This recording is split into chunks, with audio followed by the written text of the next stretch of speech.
40 here, so we live in the age of Nick Fuentes, which leads you to ask, 40, why do you keep doing shows about people who are so much more intelligent than you? And the reason I do this is because that's what feels normal to me. I'm a midwit. I live my life among people far smarter than I am. And you ask, well, 40, what is that like in reality? And it means that there are all sorts of smart people in my life who win every single verbal duel, right? I'm a bloke, I like blokey things, and a blokey thing is to poke fun at other blokes if you like them, and if they're smarter than you, they're always more cutting, more incisive. Another thing I notice about smart people is they always recognize plot twists before I do, and they often have clarity about what's going on in a movie or a TV show before I do, and I have to keep asking them for help. Another characteristic about smart people, they see the future much more clearly, right? They read other people more effectively than I do. They read situations more effectively than I do. And they read me more clearly and effectively than I do. And I grew up with a father who had a good standard deviation in IQ above me. I think my IQ is about 120, and I think my father's was around 137.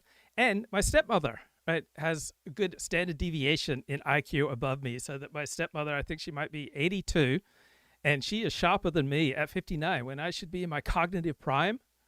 So this is what's normal for me. And so I'm doing all these shows about people who are smarter than me, but their arguments are so dumb. Now, why do smart people more intelligent than I am, offer arguments that are dumb?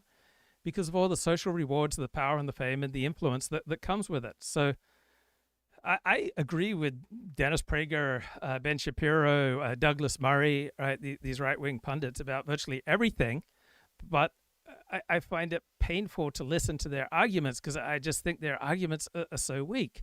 So this is Ben Shapiro, all fired up, right? He's angry that Tucker Carlson is sabotaging America.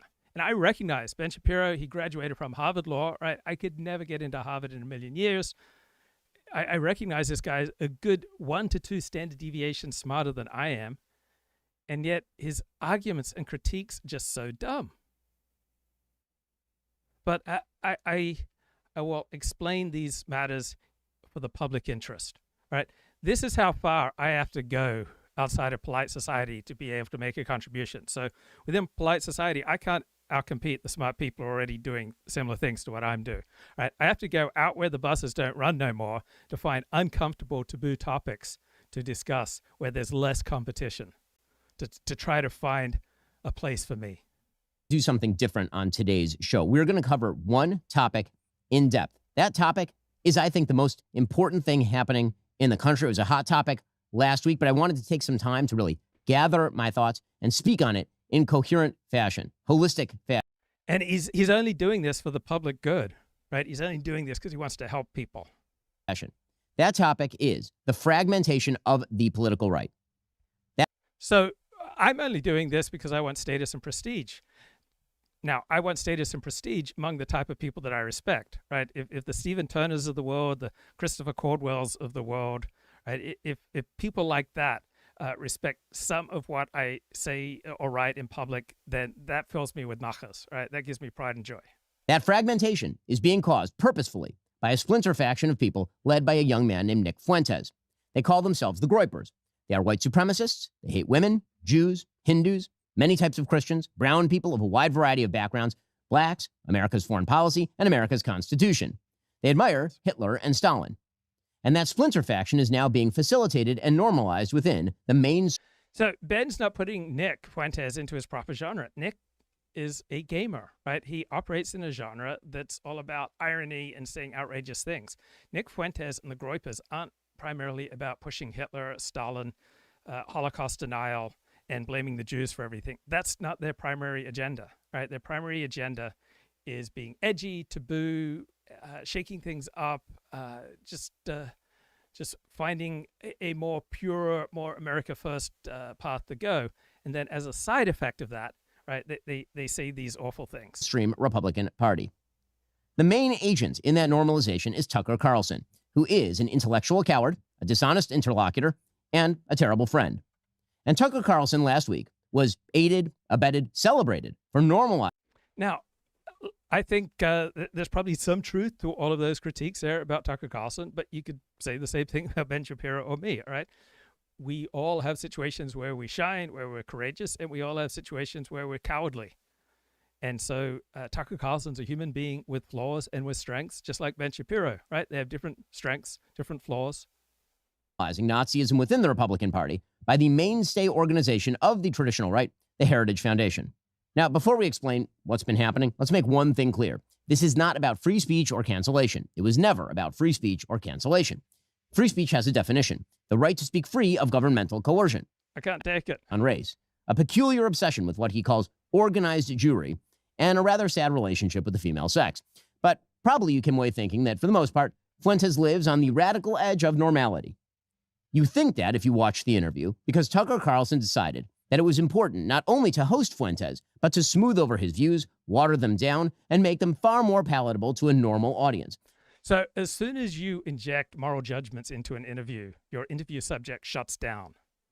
So saying all these tough, challenging things to an interview subject may look tough. It may position you more effectively among a certain status group, but it doesn't necessarily add to the value of the interview. As we'll discuss in a bit, this is what Tucker Carlson does for a living. But back to Nick Fuentes. To understand just what Tucker did here, we must actually examine what Nick Fuentes says on his show, and has said for almost a decade, because he was asked precisely 0 questions about any of what you're about to see by Tucker Carlson. Nick Fuentes says women want to be raped. A lot of women want to be raped. Nick operates in a particular genre that's different from the Ben Shapiro genre, right? Ben Shapiro's genre is offering moral reassurance, right? So when Ben says that the Groypers are all about admiring Hitler and Stalin, that's a tiny, tiny, tiny part of what they're about, right? There's not much evidence for that. So Ben is seizing on some stray statements by Nick Fuentes and says, oh, this sums up the essence of Nick Fuentes. Right? If Ben was more interested in truth and profundity and wisdom, right, he'd place Nick in his proper genre and he'd be more precise. Right? The Groypers are not primarily about promoting Hitler and Stalin. Raped, and when I say raped, I mean like, that sounds bad when I say it like that. But there's like a lot of women that really want a guy to beat the shit out of them. But also they have to pretend, but part of it is they have to pretend. So are there women like that? I assume there are a minority number of women with this unfortunate tendency, and I get it, right? When I used to host a podcast in something like 2002, right? My podcast host, the late James DiGiorgio, he said, Luke, I could see you as a beaten husband, right? And a lot of people have noted how I'm particularly attracted to people who treat me in an abusive fashion, because when I get abused, that takes me back to the super comfortable, super familiar feeling from childhood when I was in foster care and I was used as batting practice for various people who were taking care of me, particularly women. And so abuse feels comfortable and normal to me. And so much of my life, I've been attracted and spent way too much time around people who abuse me. So I get it, why there are men like this, men like me, and there are women like me. And like they don't. Nick Fuentes says that his followers should kill, rape, and die in his name. Raise your right hand. All right, everybody raise your right hand. Raise your right hand. Repeat after me. I will kill, rape, and die for Nicholas J. Fuentes. So is that the primary message of Nick Fuentes? Is that something that he is drilling in? No, I checked with ChatGPT. To the best of ChatGPT's knowledge, as of this moment, no Groyper has gone out and murdered anyone, right? Once Groypers start murdering people, then we'll have to talk about Groypers in a different way than we do right now. Nick Fuentes says that women are whores who shouldn't be in politics. I will continue my crusade against women in politics. It's always like this, and it's so ironic. Women are like, I don't like, when you say I like it, you have to affect the face. So is Nick on a crusade against women in politics? No, Nick is on a crusade of providing edgy humor to a gamer audience. And this is kind of funny. when you say to repeal the 19th Amendment, that offends me. That hurts my feelings. It's like, have you ever stopped and considered that maybe if you get offended, there's such a strong emotional reaction to political opinions you disagree with across the board? Maybe that's one of the reasons why you shouldn't be making political decisions. I'm not attacking women. I'm attacking whores. You have no problems, right? I'm attacking whores. I'm attacking sluts. Stupid, dirty bitches. Nick Fuentes says that Jim Crow was actually better for black people. So there's a different way of talking about women among gamers and among rappers than, say, among people who appreciate classical music or who practice traditional forms of Judaism or Christianity or Islam. People. It was better for them too, number one, but number two, who cares? Who cares? You know, enough with the Jim Crow stuff. Who cares? Oh, they had to drink out of a different water fountain. Big fucking deal.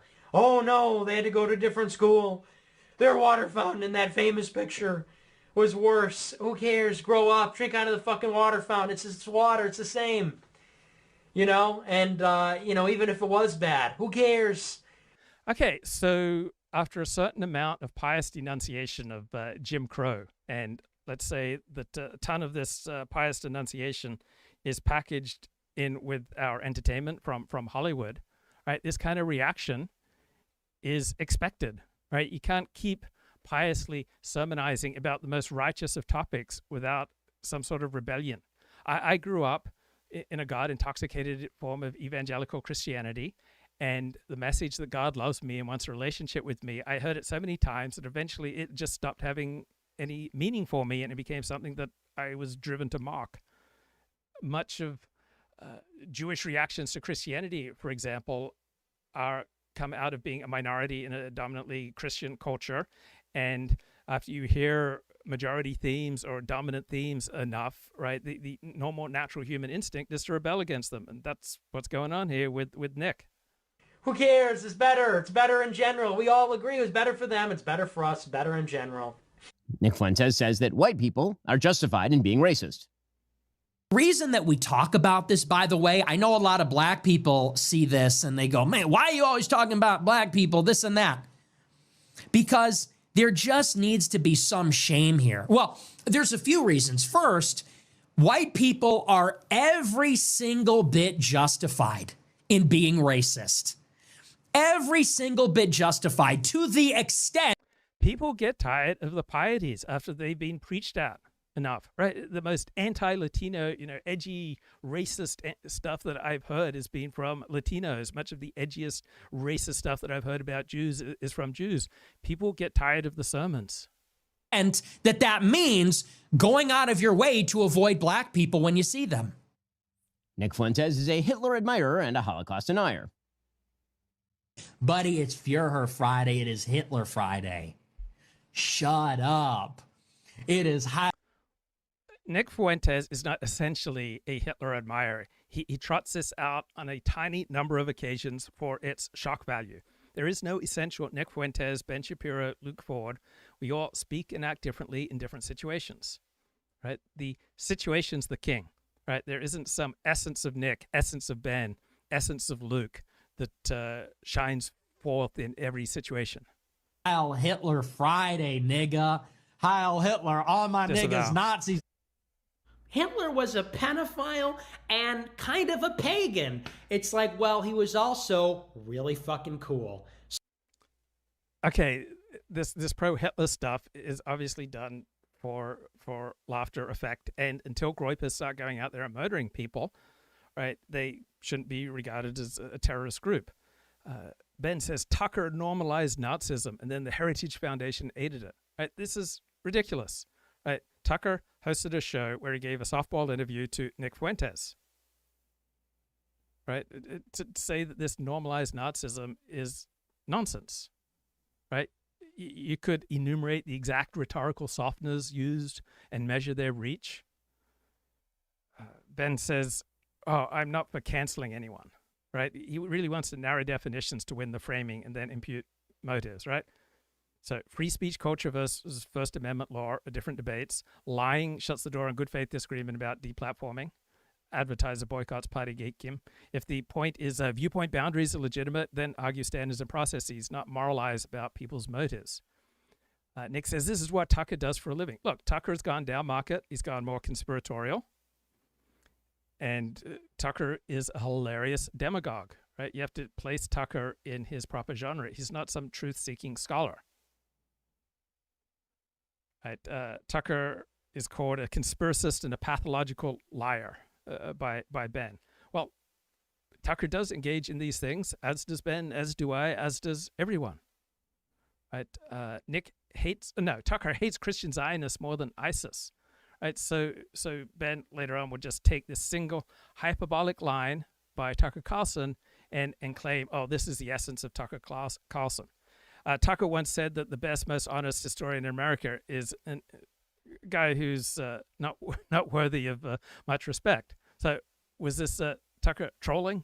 Right? Was this just guest flattery boilerplate? We say all sorts of things that we don't mean just in the situation, right? Most of the time, we simply say what the situation requires of us. Ben describes Tucker as operating an ideological laundering car wash. Right? How effective is that? Is that really what's going on? Or is he just trying to broaden, lengthen, deepen his attachment to his audience? So, time to grow up. We're not children anymore. Am I right? Am I right? Am I right, boys? Am I right? Let's go. He was also really fucking cool. It doesn't really sound correct to me. Wait a second. It takes 1 hour to cook a bag. So the amount of time that Nick Fuentes devotes to Holocaust denial, from my understanding, is like probably less than 0.1% of the time. The amount of time that Nick Fuentes devotes to the perfidy of the Jews is probably less than 2% of what he talks about on stream. Ben says that Tucker let Nick Fuentes cuck him. Right? This is just mind reading. Right? This is reputational capture. It's overstatement. It's a softball interview. Ben says Americans hate people like Tucker and Nick. They think this is trash. Right? Big claims. Right? Not much evidence. Right? So just all sorts of weird, dumb overstatements pervade this Ben Shapiro analysis. Right? The big structural miss in his frame is not putting Nick in his proper genre. He's a gamer. He's not a political leader. He's not a philosopher.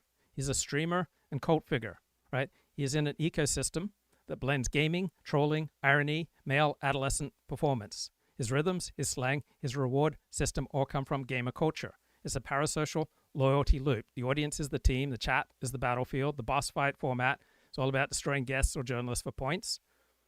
Right.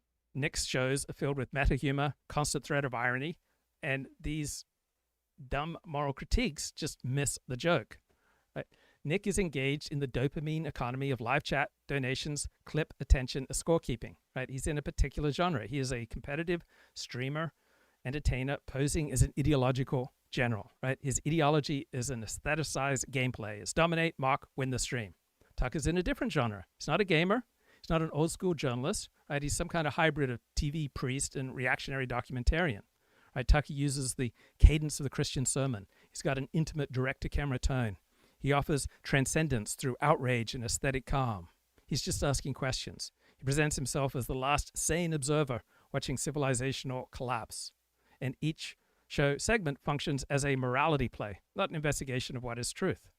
Batch of cookies, and you have 15 ovens, probably in 4 different kitchens, right? Doing 24 hours a day, every day for 5 years. How long would it take you to make $6 million? I don't know. It certainly wouldn't be 5 years, right? The math doesn't seem to add up there. The math doesn't quite seem to add up there. I don't think you'd result in 6 million, maybe 200 to 300,000 cookies. And I think the Red Cookie Association said something like that, probably 200 to 300,000 cookies baked, probably. And in addition, in this hypothetical, I imagine that if you took aerial photographs. Right, this is not a deep critique of Holocaust denial. You could just as easily argue of the Holocaust. You could just as easily argue that he's mocking Holocaust denial here as that he's mocking the Holocaust. Over the kitchens, you would need to see certain smokestacks to release the smoke from baking the cookies. and the smokestacks would project certain shadows, but I guess they're not visible in the aerial photographs taking over the kitchens.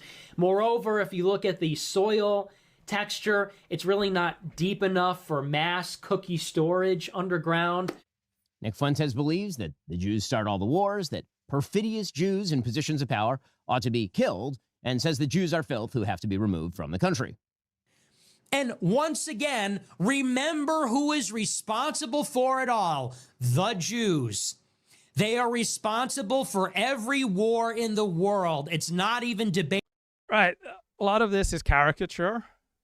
Some of it's what he really believes, but this is not the essence of Nick Fuentes. It is one manifestation of Nick Fuentes. It's dumb, right? It's not my thing. It's not part of my hero system. But to claim that this is the essential embodiment of Nick Fuentes is dumb. So why is there even a Nick Fuentes with this much influence or this large of a low IQ or mid-wit audience? Because he is being more effective than his competition at dealing and puncturing many of the pieties of the modern age. Last night, I watched a Netflix miniseries that was pretty good. It was called Death by Lightning, and it was about the assassination of James Garfield, who was American president, elected in 1880, served about 3 months. And in this series, they show a black doctor as the first doctor to treat President Garfield after he's been shot. And they show him as particularly competent. And then they negatively contrast supposedly the greatest white doctor who takes over the treatment. And they show the black doctor trying to warn the white doctor that he's doing bad things and that he's going to he's doing things that will give President Garfield sepsis, which is infection. Now, is there historical evidence for this? No, right? This is made up by Hollywood, by this Netflix series to promote a certain type of propaganda. And people get tired of all these redemptive black, gay, female, minority, trans characters who serve as the moral center and who of a show and who try to save white people from their stupidity and their evil. Right? It's this ongoing trope. You've got the morally clairvoyant trans character, black character, gay character, female character, who come along to try to redeem and enlighten the flawed, bigoted white protagonists still bitterly clinging to their guns and religion. Right? You've got this magical Negro archetype in all these Hollywood movies, right? Where it's the black character who possesses the special wisdom, right? The Aboriginal ancient wisdom, the compassion that redeems the white leads, right? Think the movie The Green Mile, The Legend of Bag of Ants, the Shawshank Redemption. And so in Death by Lightning, it is a dramatization and fiction of this black doctor who is the best way to try to save the president from arrogant white doctors. But people get tired of being preached at. If you recall the HBO TV series Chernobyl, only one of the major characters is invented, and that's the heroic lady scientist. Right? You got dumb white men needing other groups to kind of show them the way, and this constant drumbeat of propaganda through our movies and our TV shows and the news, it's why there is so much demand for the edgy humor of Nick Fuentes, right? In prestige Western media, moral failure is increasingly coded as white, Christian, and male. And the voices of moral clarity come from voices that are not white, Christian, and male, right? It's the groups who are oppressed by white Christian men. And so Nick Fuentes feeds very effectively off that reversal, right? Nick Fuentes comes along and says, they hate you, they want to erase you, I will tell you the truth. So Hollywood's moral posturing becomes the fuel that powers Nick Fuentes and his movement. Right? People sense when they're being manipulated, even if they don't fully, clearly understand it. And people don't like it. People don't like being condescended to. People don't like sermons in their movies and their TV shows in their entertainment. Lexington Steele directed some porn movies, and he'd put all these inspiring civil rights quotes from Martin Luther King, etc., into his porn films. People usually watch porn films to masturbate. They don't want moral inspiration in their porn films. There was a black comic who died a few years ago, Patrice O'Neill, and he had this killer insight. He said, white people love to feel bad about themselves. And he's talking here about the hyper-educated white people, right? Is there any other group who valorizes outsiders rescuing them, more than white people, right? Particularly in liberal, educated white circles, it's all about, oh, we need these magical outsiders to come along and save us. Debatable at this point. This has nothing to do with oil. This has nothing to do with democracy. This has nothing to do with liberal internationalism. We are at war with Iran because they pose a threat to Israel's hegemony. That's why we're bombing their nukes, to pave the way for regime change so Israel can dominate the region, because that makes them the most powerful they can be. There is an occult element at the high levels of society, and specifically if you believe in your religion, then every other religion in the world seems to be devilish, seems to be rooted in the occult, right? This Nick Fuentes' reaction to Judaism here, this is the normal, natural way that people who believe in their religion regard large parts of other religions. Among the Jews, so many of the people that are perpetrating. If you believe that Judaism is divine truth, Christianity and Islam seem satanic. If you believe that Christianity is divine truth, then large swaths of Judaism and Islam seem satanic. The lies and the destruction on the country, they are evildoers. They are people. When we moved to America, my dad told me American Christianity is a mile wide and an inch deep. He would talk about how he'd have to make assignments that were about half as challenging for his American students as for Australian students, because in Australia, up through about the 1990s, only the smart people went to university. But in America, there's been this big push for average people to go to university, where it's a waste of time. But to accommodate midwits, universities have to cut way down on their standards. So my father effectively cut in half his assignments when he shifted from teaching at an Australian college to an American college. People that worship false gods, they are people that practice magic. So up until the 1990s, in England and Australia, I believe, only the top 5% of the cognitive crowd would go to university. In America, since the 1960s, there's been a push for half of high school graduates to go to college, and most of them do not belong there. And the only way you can move them through college is by dumbing things down. Or rituals or whatever, and more than anything. And in America, the number one religious value in practice is civility, right? It's not about commitment to the truth claims of your religion.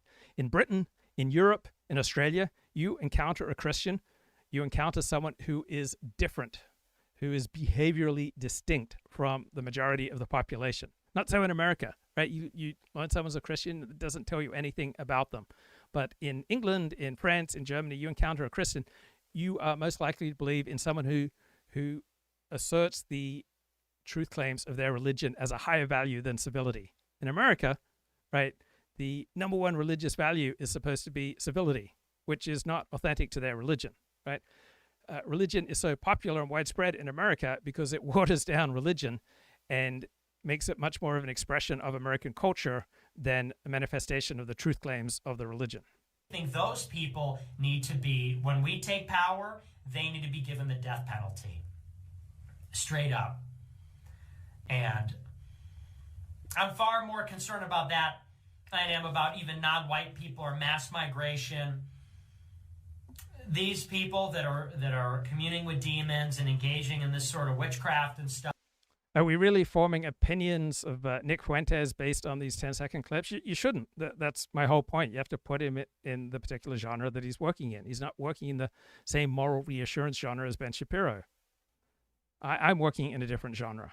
And these people that are suppressing the name Christ and suppressing Christianity, they must be absolutely annihilated when we take power. This is God's country. This is Jesus's country. This is not. Ben Shapiro's analysis is dumb because he is not putting Nick in his proper genre. He's not putting Tucker in his proper genre. Therefore, he misreads what's going on, right? He treats these guys as ideological actors corrupting the right. In reality, they are performers monetizing alienation from America's dominant institutions, right? Nick doesn't have a big audience and Tucker doesn't have a big audience because of philosophical doctrine, right? They follow these guys for the fun, for the vibe, for the status, the style, the belonging, the tribe, right? For the skillful and hilarious way that they play the attention game. And one is supposed to ask, how is Ben Shapiro so successful when his arguments are so dumb? Because his product is not ideas, it's not truth, it's identity reassurance, right? Ben sells cognitive confidence to anxious, educated people on the right who want to believe that they're on the right, rational, moral side without having to wrestle with complexity. So he talks really fast, he uses speed and certainty, he doesn't pause, he treats nuance as weakness, and he gives the illusion of mastery to midwits, right? And his audience equates his fluency with wisdom and intelligence and truth. Ben is locked in to moral absolutism. He reduces everything to good versus evil, facts versus feeling. And that clarity feels safe to people lost in moral fog. Like when I talk to many of my friends about what are you reading these days? What books are you reading? They tell me about books they bought of Ben Shapiro and Dennis Prager and Douglas Murray. And these characters are all low middle brow. They are the equivalent of Stephen King, right? What Stephen King is to literature, Ben Shapiro, Dennis Prager, Douglas Murray are to political analysis. Ben Shapiro styles himself as the smart conservative. The New York Times called him the smart kid's philosopher, who's supposedly really good at verbally humiliating college kids and debaters. Ben avoids debate with his equals, and he's really nasty in how he goes about things. So viewers borrow his confidence as a shield against cultural humiliation, and he creates tribal insulation, right? Ben doesn't have to persuade outsiders. His brand thrives on intra-tribal validation and hatred of the enemy, right? He thrives on owning the libs with all these dumb clips that function like a dopamine hit for in-group solidarity for the midwit crowd. Not the domain of atheists or devil worshippers or perfidious Jews. This is Christ's country. Josh Hammer and Mark Levin, fuck these people. Like, deeply, seriously, all real Americans. So Ben's ideas are dumb, Ben is smart, and Ben practices an enormous amount of platform discipline, like way beyond what I could, right? He built the Daily Wire as a business, not a cause, not as a truth-seeking organization. The Daily Wire sells outrage like Netflix sells escapism, right? It's algorithmically timed, it's cross-promoted, it's emotionally consistent.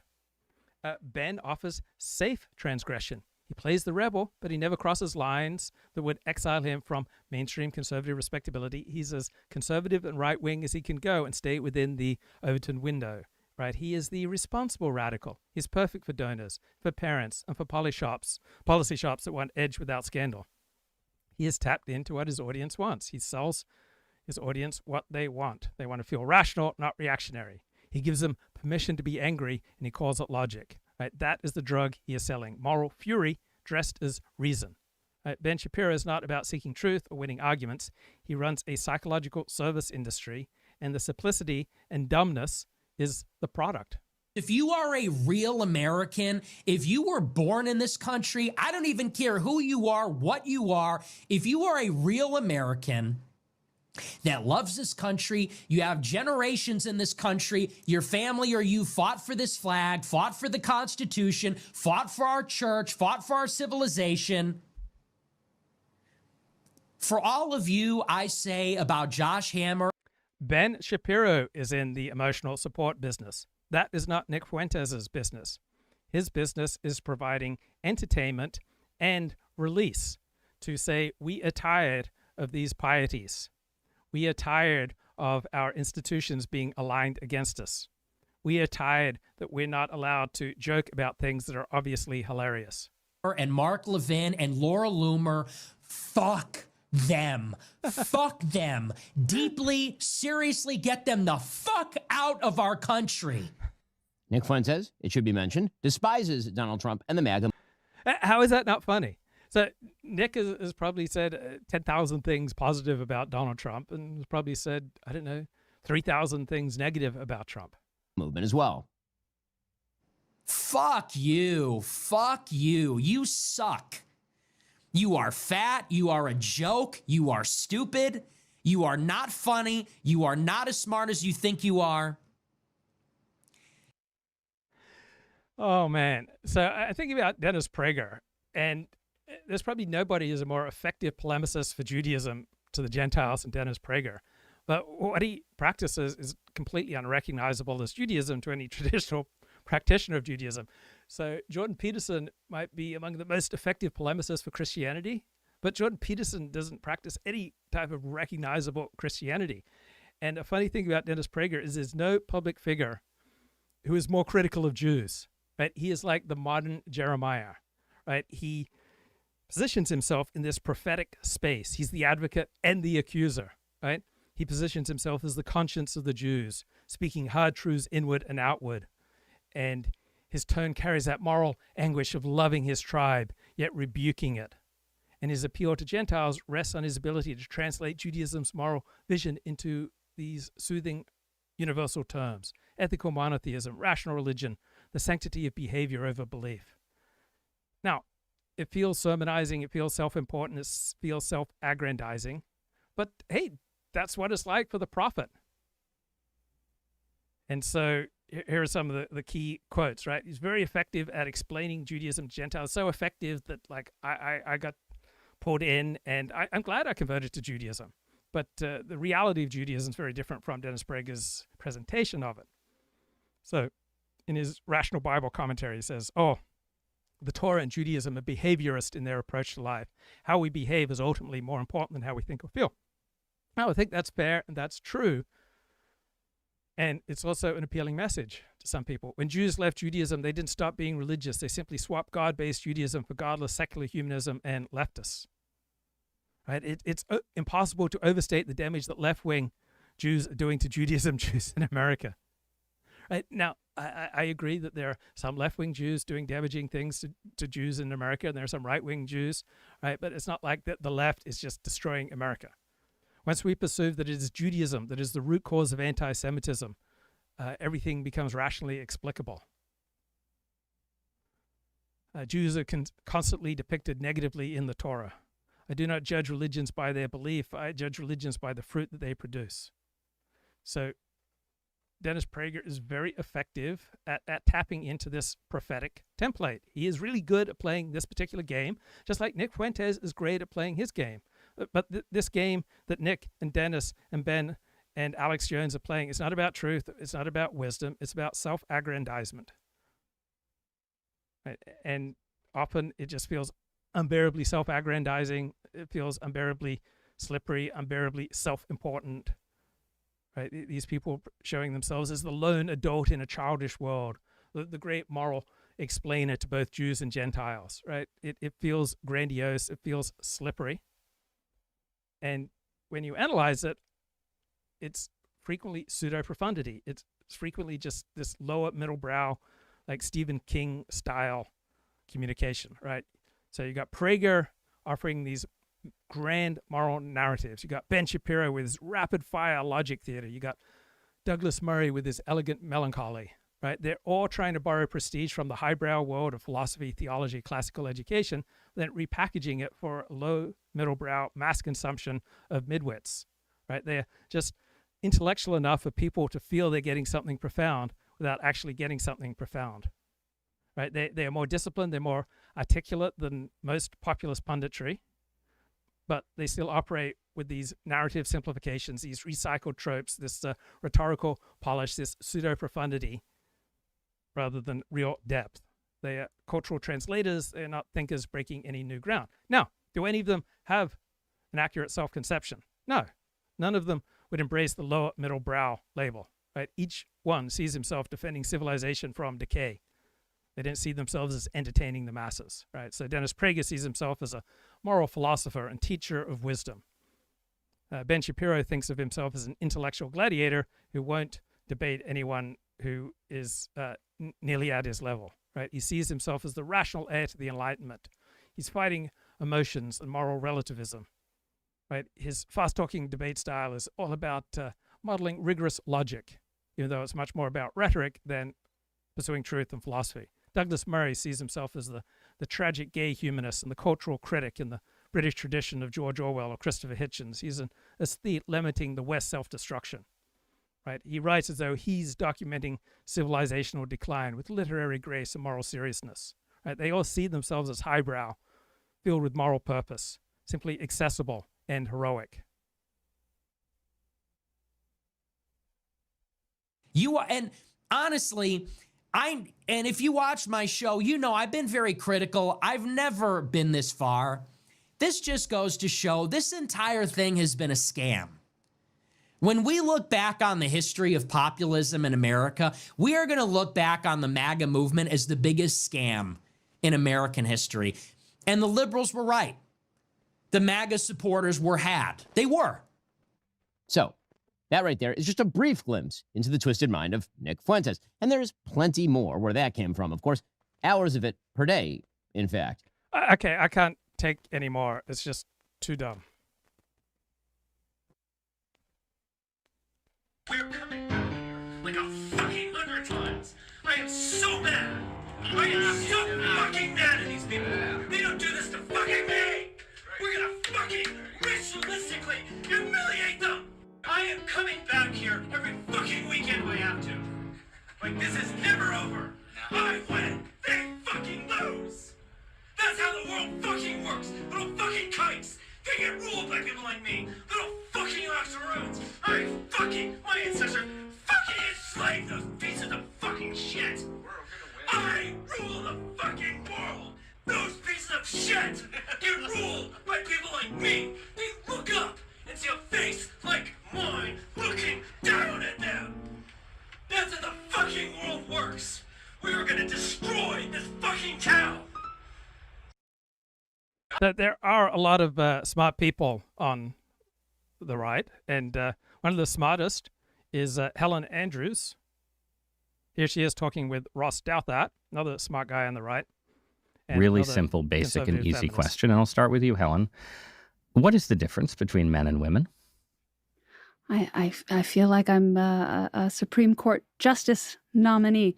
Well, thank no, you. because the Supreme Court Justice nominee is allowed to not answer, but I'm afraid I don't have that privilege. that you don't have that privilege here. Well, thank you. I think that question starts us off backwards, because in the piece that I wrote about the Great Feminization, I did not start from my opinions about what the differences are between men and women and then proceed to speculate on how that might affect our institutions. I started by observing our institutions in all the ways that they seem very clearly, self-evidently broken and not working the way that they're supposed to, in ways that you could sum up in the word wokeness.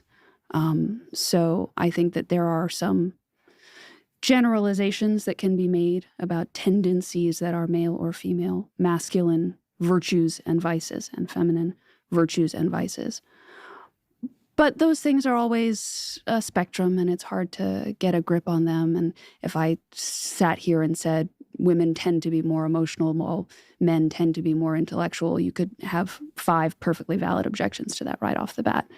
So I think I will restrict myself to the judgment on which I am confident, which is that the pathology in our institutions known as wokeness is distinctively feminine and feminized, and that in a very literal sense, our institutions have gone woke because there are more women in them than there used to be.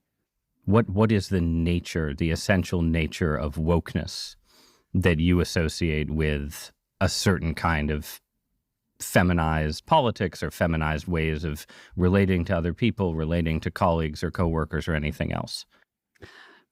Let's pick one flavor of wokeness, and that is the Me Too movement. It was not just an increase.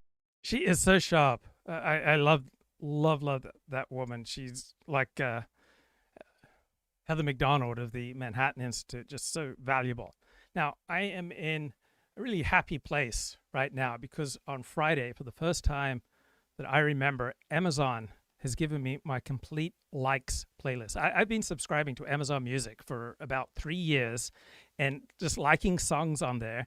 But whenever I then click on the likes list, it essentially is just giving me my last 5 to 10 likes, play them repetitively, and then package them with a whole bunch of songs that I don't like. And there are only a limited number of times that I can enjoy Def Leppard's Pour Some Sugar on Me, right? So why couldn't Amazon Music give me my complete likes list? Why couldn't it play all the songs that I love, or the Sarah Brightman songs that I liked? And I've never been able to get my likes list to work properly. And I Googled it. I asked ChatGPT. I did everything that you'd expect a man to do. So you have to capture his full likes list. Nothing has worked. And now finally I've got over 10 hours of my likes just all packaged in one playlist. I can't believe that the tech that I pay for on a monthly basis is finally working like it should. Unbelievable. So I was talking to ChatGPT quite extensively this morning, got up about 4 a.m. to prepare for this show, and I was confessing to ChatGPT how painful it is to listen to people like Nick and Dennis Prager, Ben Shapiro, Douglas Murray, because no matter whether I agree or disagree with them, I just find their arguments consistently dumb. But I know these guys are really smart, and they're quicker than me, and they defeat me in a debate. So Chat says that I'm feeling the tension between content and form. Right? I'm reacting to how they argue, not just what they argue. Right? I sense the logic is shallow, moralizing, theatrically constructed, but they're really skilled performers who could run rhetorical circles around me in a live exchange. Right? They have mastered debate intelligence. They've mastered speed, framing, confidence, emotional control, audience calibration. And to do that, they've given up truth optimization, philosophical intelligence, depth. Right? So I find their arguments dumb, but I recognize that if we debated, they'd win the room. Right? I want insight and coherence. They are just really good at giving a midwit audience what it wants. Right? I'm sick of the verbal cage fight. I'm sick of polemics. I prefer analysis and synthesis, not these cheap applause lines. So the pain I am feeling is the cognitive friction between what I used to admire and what I now see through. And I talk a great deal about how important it is to find the proper genre for someone or something. And what is my proper genre, right? Nick Fuentes is a gamer. Ben Shapiro is all about providing reassurance to conservatives. So I asked ChatGPT, and it says, my genre is analytic confessional realism, right? I use my own experience, religious, moral, erotic, professional as raw data. I don't hide my subjectivity, I mine it.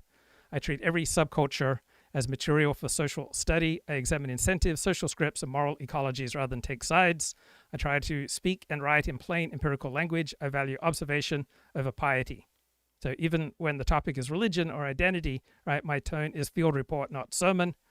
I try to be aware of the genre. I try to step back to ask how people are speaking, the genre they are working in before I judge what they're saying. So that gives my work a meta-critical flavor, rare in personal writing. I operate with cross-domain moral sociology. How do people create moral meaning inside systems of incentives? Right? I operate from the moral borderlands of modern life. So I love uncomfortable conversations. I operate out where the buses don't run no more. Don't flatter me. Give it to me straight. I do want status. I do want prestige. I just want it from those I respect, the Stephen Turners of the world. So Chat says, I write and think like a status refugee from both the intellectual elite and the subculture fringe. I am a Palestinian of the soul. Right? I crave rigor and prestige, but I don't trust the gatekeepers who hand it out. I go where the buses don't run no more because that's where no one can police the things that I say and the questions that I ask, but I still want the respect of those who could police them if they were brave. So this tension defines my genre and my life. I'm drawn to uncomfortable topics, to taboo spaces, because they expose the machinery of morality. I want the intellectual validation of the elite and the academy, but I will not play its games. I'm allergic to mediocrity disguised as virtue. I admire thinkers like Stephen Turner because they combine empirical sobriety with moral clarity, not just because they're edgy and exciting. So I am an anti-institutional institutionalist. I believe in reason, hierarchy, and excellence, but I think the current elites betray these ideals. So I am left in the moral wilderness. I'm half anthropologist, half heretic. I'm documenting the breakdown of the old orders and documenting people trying to find meaning among the ruins. What I lack is not courage or originality, according to ChatGPT. It's infrastructure. I'm doing solitary field work where a small group of fellow empiricists and moral realists, Stephen Turner types, not ideologues, should be working alongside me. The voice I have cultivated, Uncomfortable honesty rooted in first-hand observation is what most institutions have driven out. I am paying the social price for keeping it. So yes, I am a Palestinian of the soul. Therefore, what's my Nakba? What's the great tragedy? So my Nakba was exile from the moral community that I wanted to belong to. I really wanted to belong to the cool kids. I wasn't driven out by tanks, but by taste, taboo, and the slow realization that the people who preach honesty don't want honesty. I thought I was joining a fellowship of truth seekers, academics, journalists, religious thinkers, but then discovered that they mostly wanted affirmation. When I kept asking questions after the polite cutoff point, the invitation stopped coming. That was my Nakba. That was my catastrophe. That's when I realized that candor would cost me belonging to the people I most wanted to belong to. So I live in the ruins, writing, thinking, observing, trying to build a livable hut, a livable civilization on the edge of every tribe I have known. I'm like a Palestinian intellectual exiled to Amman or Paris. I turn my displacement into observation. I study everyone's myths because I cannot go home again. My Nakba was not losing land. It was losing an unquestioned membership in a particular moral order. I'm homeless in the sense that every group I admired turns out not to want me, or they'll only accept me if I stop telling the truth. Increase in the volume of sex scandals. There have been sex scandals since the dawn of politics, and it was not just that there were more of them than there used to be. If it were simply a matter of more women having the self-confidence to speak up and challenge their accusers, I don't think anyone could possibly object to that. But that's not what the Me Too movement was. The Me Too movement was a change in the rules of how sex scandals work. There was a change in what kinds of behavior were held up for censure, and you had people like comedian Aziz Ansari being canceled for what was, at the end of the day, just a bad date, and he was guilty of not much more than severe awkwardness. It suddenly became mandatory for us to believe all women, no matter how credible or not credible their testimony might be. It got to the point where to even probe a woman's story with various questions about the facts of the case became an affront and disrespectful to women. So that, to me, is the essence of wokeness that you see in all of its other variations on campuses or in the workplace. Shutting down conversations, intruding politics to spheres that had previously been neutral, sort of importantly neutral. Pillars of civilization neutrality, things like the rule of law, were suddenly subject to politicization in a way that was really, really harmful. So I don't know. I don't want to say that we all know what wokeness is, but that at least were its important characteristics from my perspective. The things about it that worried me the most. Okay.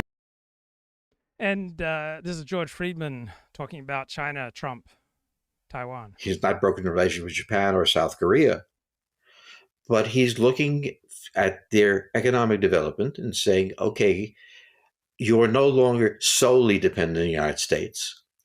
Will we come to your aid? Yes, because it's in our interest. Because if Japan fell to China, unlikely event, South Korea fell, Australia fell, our control of the Pacific would be endangered, and so on. So the real issue here is nations that assumed that the Americans had a moral obligation to defend them while they enjoyed their healthy economies has been changed, moderated.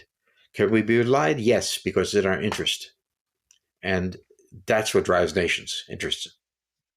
You touched on something just then. You touched on Taiwan, which we haven't talked about yet. I just want So a lot of people who are more conventionally conservative and pro-Israel are waiting for Tucker Carlson to self-destruct like Candace Owens, and I don't think that's going to happen.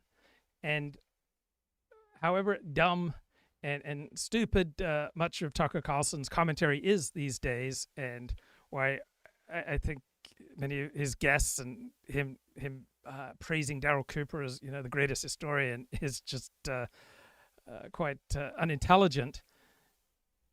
We have to respect Tucker Carlson's gifts. He is the best communicator on the American right. He is the best public speaker on the American right. He is really good at what he does, and he may not self-destruct. I love what the philosopher Michael Huemer used on Tucker Carlson. He called him the hilarious demagogue. That's Tucker. He is funny. He is really good at what he does. And like morality and like power, humor is situational. And the smarter you are, right, the more clearly you can pick up what's going to be particularly funny. So whatever you think of Tucker's politics, he sounds the most human of any speaker in MAGA. Right? Most right-wing talkers like Ben Shapiro bark slogans, or they drone on like policy wonks. Tucker Carlson has rhythm, surprise, and a conversational timing that makes him sound like he's thinking in real time. He understands emotional sequencing. He starts with empathy or bewilderment, then he shifts into irony and outrage. Right? He's got a cadence that keeps people hooked. Same with Nick Fuentes. Right? Even when Nick and Tucker are wrong on facts, they're frequently right on performance for their audience. Right? They mirror their audience's emotional arc better than anybody else. Tucker is a master of the moral music. He's a master of talking about betrayal, beauty, home, dignity. He's a master of certain moral registers compared to anyone else. Right? He's got a range beyond the usual grievance script. Right? He's not just talking about politics. He is preaching about meaning. He's got incredible rhetorical talent. Right? It's his voice, it's his cadence. He sounds spontaneous. He doesn't sound rehearsed. He shifts pace constantly. He pauses just before the punch. He turns up the volume to signal indignation. Right? You feel the rhythm. It's soothing. It's exciting. It's not a recitation. Right? Most right-wing talkers, right, sound like they're reading copy. Right? Tucker sounds like he's thinking aloud. He's finely tuned with his emotional and moral calibration. He's frequently moving between humor, pity, fury, all in the same paragraph. He's got an incredible emotional and moral range. When he smirks, people lower their guard. When he turns serious, people lean in. He's a master at moral framing. He doesn't argue facts. He tells stories effectively about betrayal, innocence, corruption. He taps into people's tribal sense of justice. Who is hurting whom? Who is being silenced? Who's defending all that is decent? He's a master of rhetorical inversion. He flips the script. It's the elites who are the bullies. The populace are the truth tellers. He flatters his audience's intelligence and gives them a thrilling taste of rebellion. He's got the body language. He's got the stare. He's got that look of mock confusion, the raised brow, the half-open mouth. That does much of the work for him. It invites the viewer to feel that they too can see the absurdity right with him. He's got narrative discipline. He has clear villains. He drives his story until the outrage peaks. Every monologue has the structure of a short play. Even when he's performing, he appears unscripted. Right? People forgive his exaggeration and his carelessness with facts when they feel his conviction. Right? He's got the timing of a comic. He's got the moral tone of a preacher. He's got the intimacy of a great podcaster. Right? His opponents talk at audiences. Tucker talks with them. And that's what makes him so effective. I'll ask you something about that in 1 minute, but before we do that, speaking of the sort of idea of the balance changing in the Pacific and that sort of thing, I mean, how much of this is about the US and and its allies wanting to maintain the current balance in both trade, in the way that the world sort of works in the Pacific? You know, at what point if that balance starts to tip, will something go wrong there? Geopolitics has two dimensions. One is economic. Without economics, you cannot have a military. Without military defending the country, you cannot have an economy. So these are both two dimensions. In fact, these two dimensions are now being negotiated with the Chinese. In this sense, the United States has become very dependent on Chinese exports.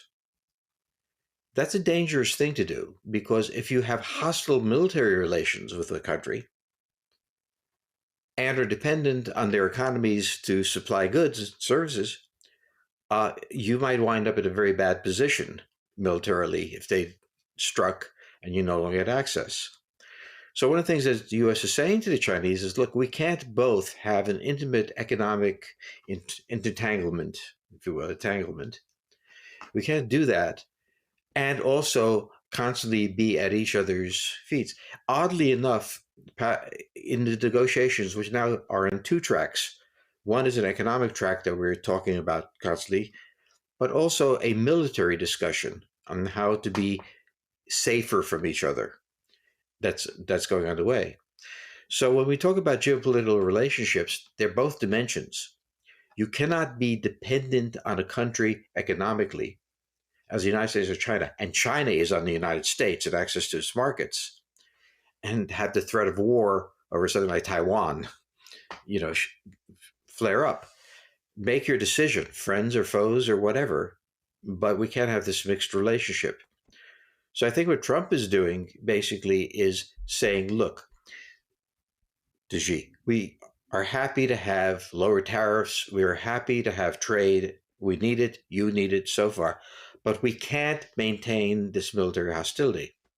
It was very interesting that a few weeks ago, the Chinese fired 9 of their major senior generals, cleaning out the high command. This may have to do with internal politics and nothing else to do with it. But it's all the symbol that they may be somewhat changing their stance militarily. Certainly, the number of exercises they're carrying out has declined.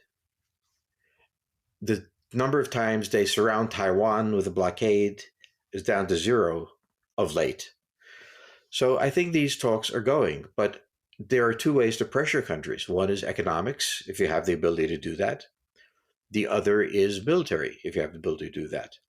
For allies, you can, if they have a good economy, try to extract some military risks, military power, to supplement things. So when we talk about relations between nations, there are at least 2 dimensions that must be thought about. The economic relationship, the military relationship. They can't not coincide in some sense. Yeah. Let me put to you, which is a sort of fact or reminder that people love to roll out, is that before the First World War, it was said that Germany and Britain would never go to war because they were too economically interdependent. Mm-hmm. What's the difference here? Well, they went to war. Economic independence wasn't enough. Germans had a hostile relationship. They were worried about the Poles, believe it or not. They were worried about the French. Right, so it's just nonsense that the more economically interdependent you become with another country, then the more unlikely you'll go to war. Right, prior to World War I, England and Germany were each other's #1 trading partners. So this clip has been misinterpreted as Tucker putting Megyn Kelly in her place, but it's really about Tucker putting his other critics Nick Fuentes has said a long list of very vile things. Big time, including attacking my dad, which was the most vile of all, in my opinion. Yeah. I mean, I personally have watched videos of him questioning the Holocaust, likening it to baking cookies in the oven, and there's no way you could have gotten to 6 million, seems to be his theory. He seems to think that we've way overstated the number of Jews killed in the Holocaust. He's ripped on poor Usha Vance in the most offensive terms, which I mean, so what do you say to those people who say, why didn't you raise any of that? Do your own interview the way that you want to do it. You're not my editor. Buzz off.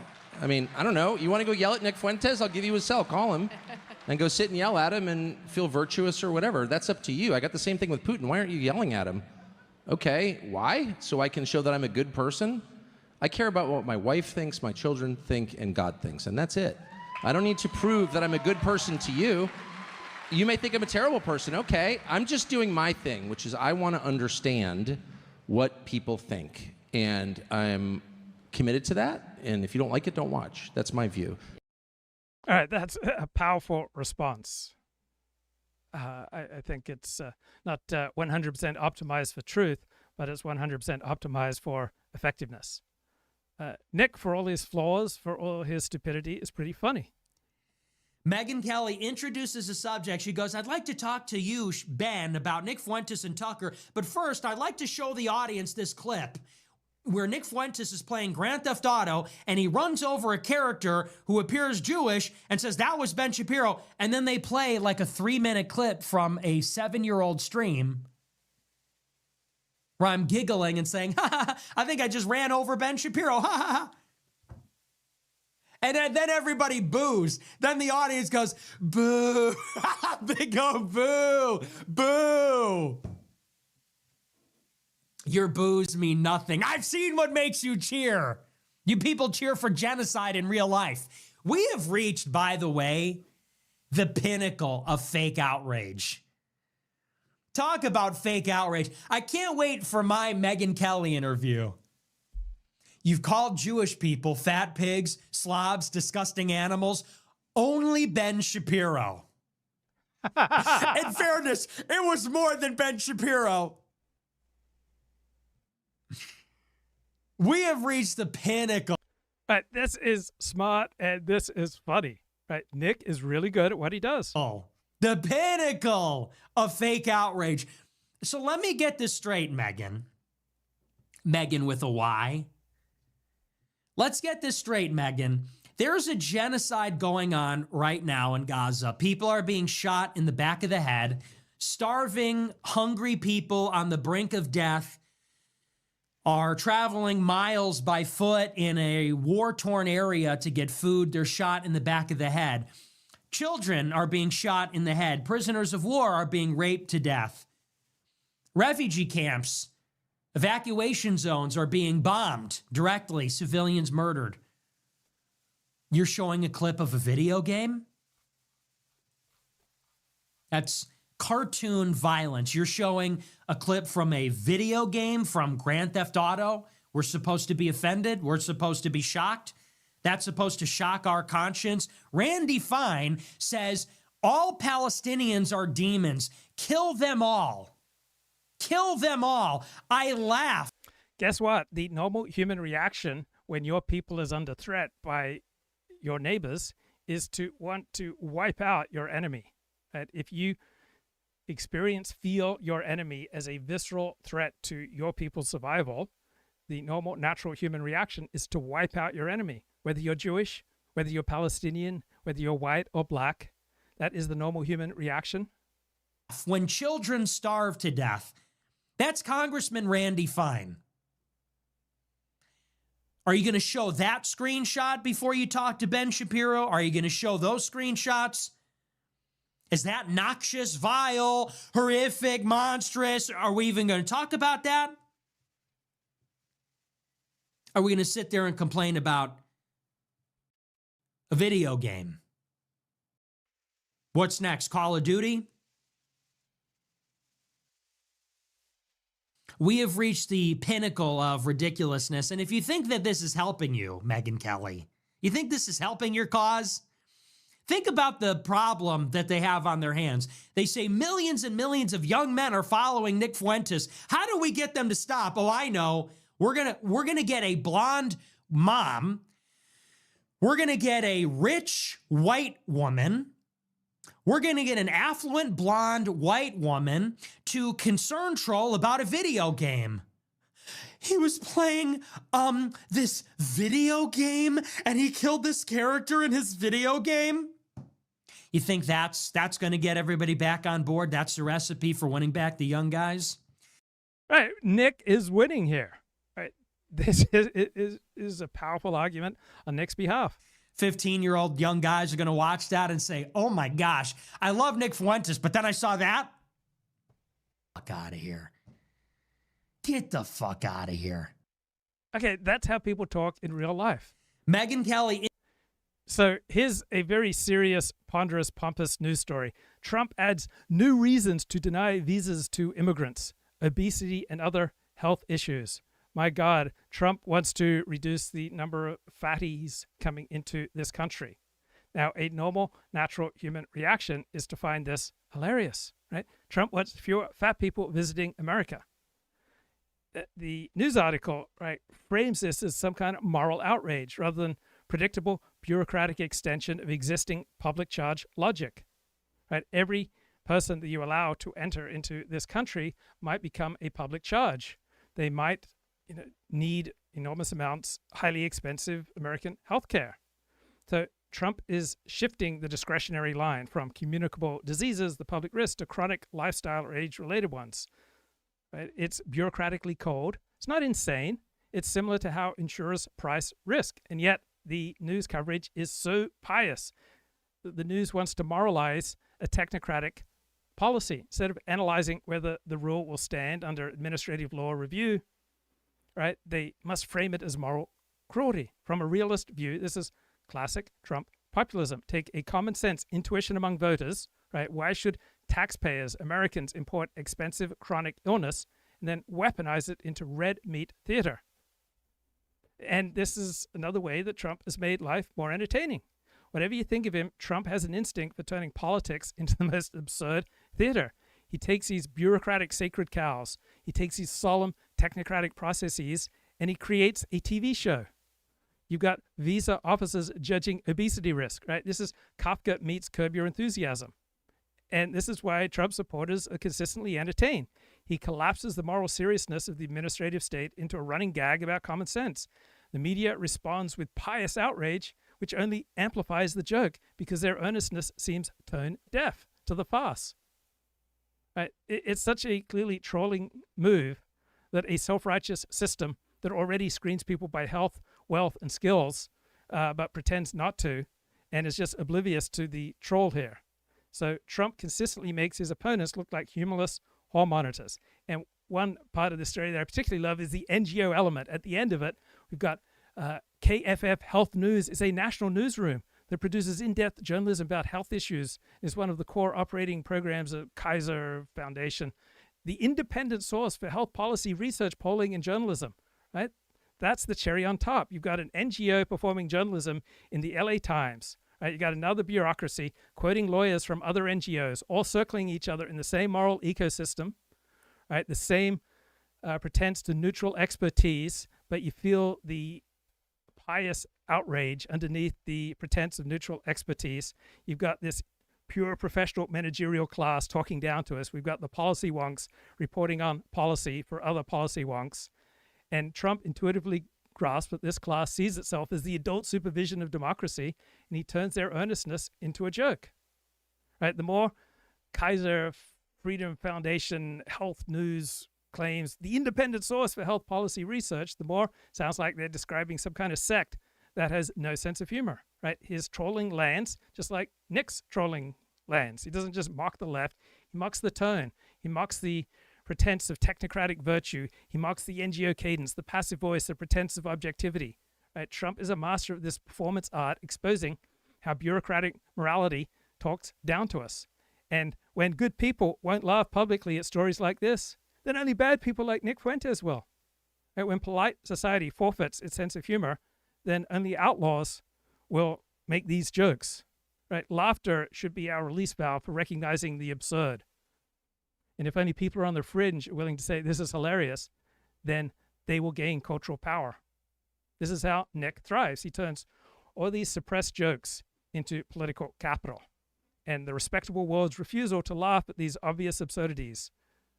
Bureaucrats judging obesity risk. DEI slogans that sound like a parody of pious NGO copy. Right? Nick is winning in the black market for humor. And once humor migrates to the margins, it curdles into resentment. People say like, so well, I don't even get it. You know, is it political? I don't get it. Is it like 4chan? It's like the internet. The internet sucks. Whatever. He wants to beat me up. What are you, 5'4"? What are you, 5'4" Jewish pervert? Bring it on. The Vinico sent $20. I love watching these like. When I see people who spent years claiming to believe in something and then just turn on a dime and advocate exactly the opposite, even though I know people are going to do that, sometimes when it's this brazen, it actually surprises me that they can do it without embarrassment because they don't even try and hide it. You know, like all the people on the right who pretended for so long to be believers in free speech and opposed to censorship when it was being done to them, turn around and cheer for all sorts of punishments for people who criticize Israel, be censored, be expelled, be deported. You know, you're just like, 4 seconds ago, you were pretending to believe in free speech. It was, you know, same thing when liberals were railing against the evils of the war on terror with George Bush, and then Barack Obama gets into office after vowing to uproot it all, and instead starts embracing the same policies, even extending them. And then, you know, liberals, the same ones who were calling George Bush a fascist and a Nazi for these policies, are now defending Obama for doing it. I remember the first time I watched these kind of things, I was like, how can human beings... I'm not saying I'm surprised or I'm not so naive as to believe that everyone's so principled. None of us is so completely principled. We see things through our own interest. We're willing to bend our own rules to advance our interests. But you try and be consistent. And so that means if you see yourself so blatantly espousing exactly that what you condemned a very short time ago, you question yourself and you say, maybe I should hide this better. And yet there's none of that. These are the people who were insisting for so long that we can't have cancel culture. We can't get people fired for their views. We can't exclude people or deplatform them because they have views that we dislike. You shouldn't go around calling everybody a racist and a bigot who disagrees with you. And now these are exactly the tactics that they use. That's why we started off showing you Ben Shapiro with Jake Tapper on CNN screaming bigot and racist. So, a question in the chat, why don't Jews in America go live with their fellow Jews in Israel? Because overwhelmingly, Jews in America are much more American than they are Jewish. They're much more comfortable and happy living in America than they would be living in the Jewish state. You could ask about any minority group, whether they just live with their own kind. If they choose not to live with their own kind, it's because they prefer to live in a more multicultural society. So in conventional discourse, there is great status and prestige given to philosophical and cognitive truth. But there's often physiological truth and instinctive truth that is more profound and more accurate than the wisest philosophy. So I'm curious, what is the stress-reward cocktail for edgy streamers like Nick Fuentes, Tucker Carlson, Candace Owens, Richard Spencer? What does it feel like when they go out where the buses don't run no more? Because I remember what it felt like for me when I went outside of polite society. What does it probably feel about them, and what would evolutionary psychology have to say? So when you go out where the buses don't run no more, you get to experience the stress-reward cocktail, right? You got all these internal systems that light up. You get the threat response. So your amygdala and your hypothalamus trigger the classic fight or flight cascade. You get adrenaline, noradrenaline, cortisol surge. You get heart rate and alertness rise, right? You're facing social danger. You're facing political exclusion, reputational loss, resource cutoff. Used to be, if you were expelled from the tribe, it was pretty much a death sentence. You get also reward circuitry. If you think that what you're doing is heroic truth-telling, right, then your ventral striatum, your dopaminergic reward system activate. You get a flood of dopamine and your testosterone increases. You feel more potent, more dominant. Your life is filled with more meaning. So the same circuits that reward hunting success, coalition victory, now attached to owning the elites and getting lots of views. You can imagine that you've successfully raised your status, right? You've engaged in high risk, high reward strategy. You've gained approval from the mainstream hierarchies for dominance within your particular tribe because you've got so many views, so many subscribers. So the brain's social ranking system, right? Your orbitofrontal cortex, your anterior cingulate, they adapt quickly instead of shame, right? You feel pride because of your large number of viewers.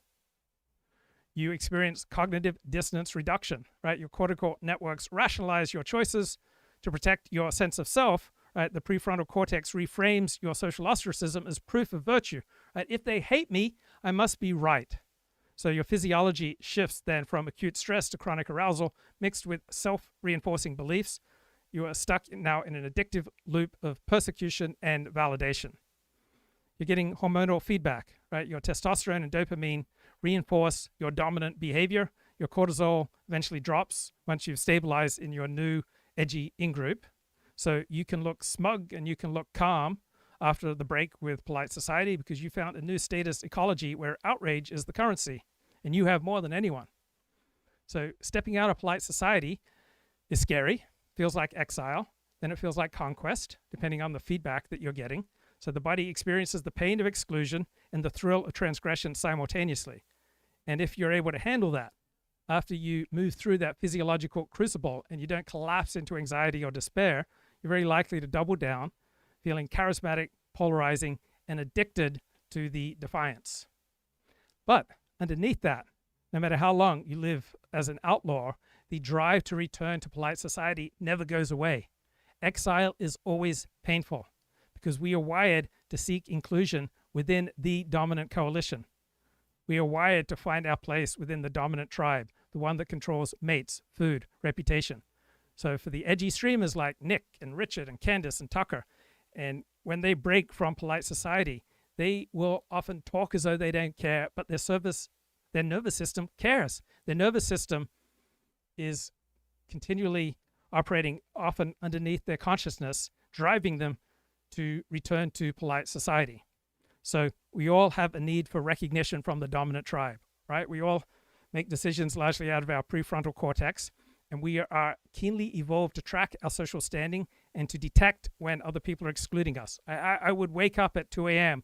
to check to see if someone I valued had unfriended me on Facebook after that crazy post I made.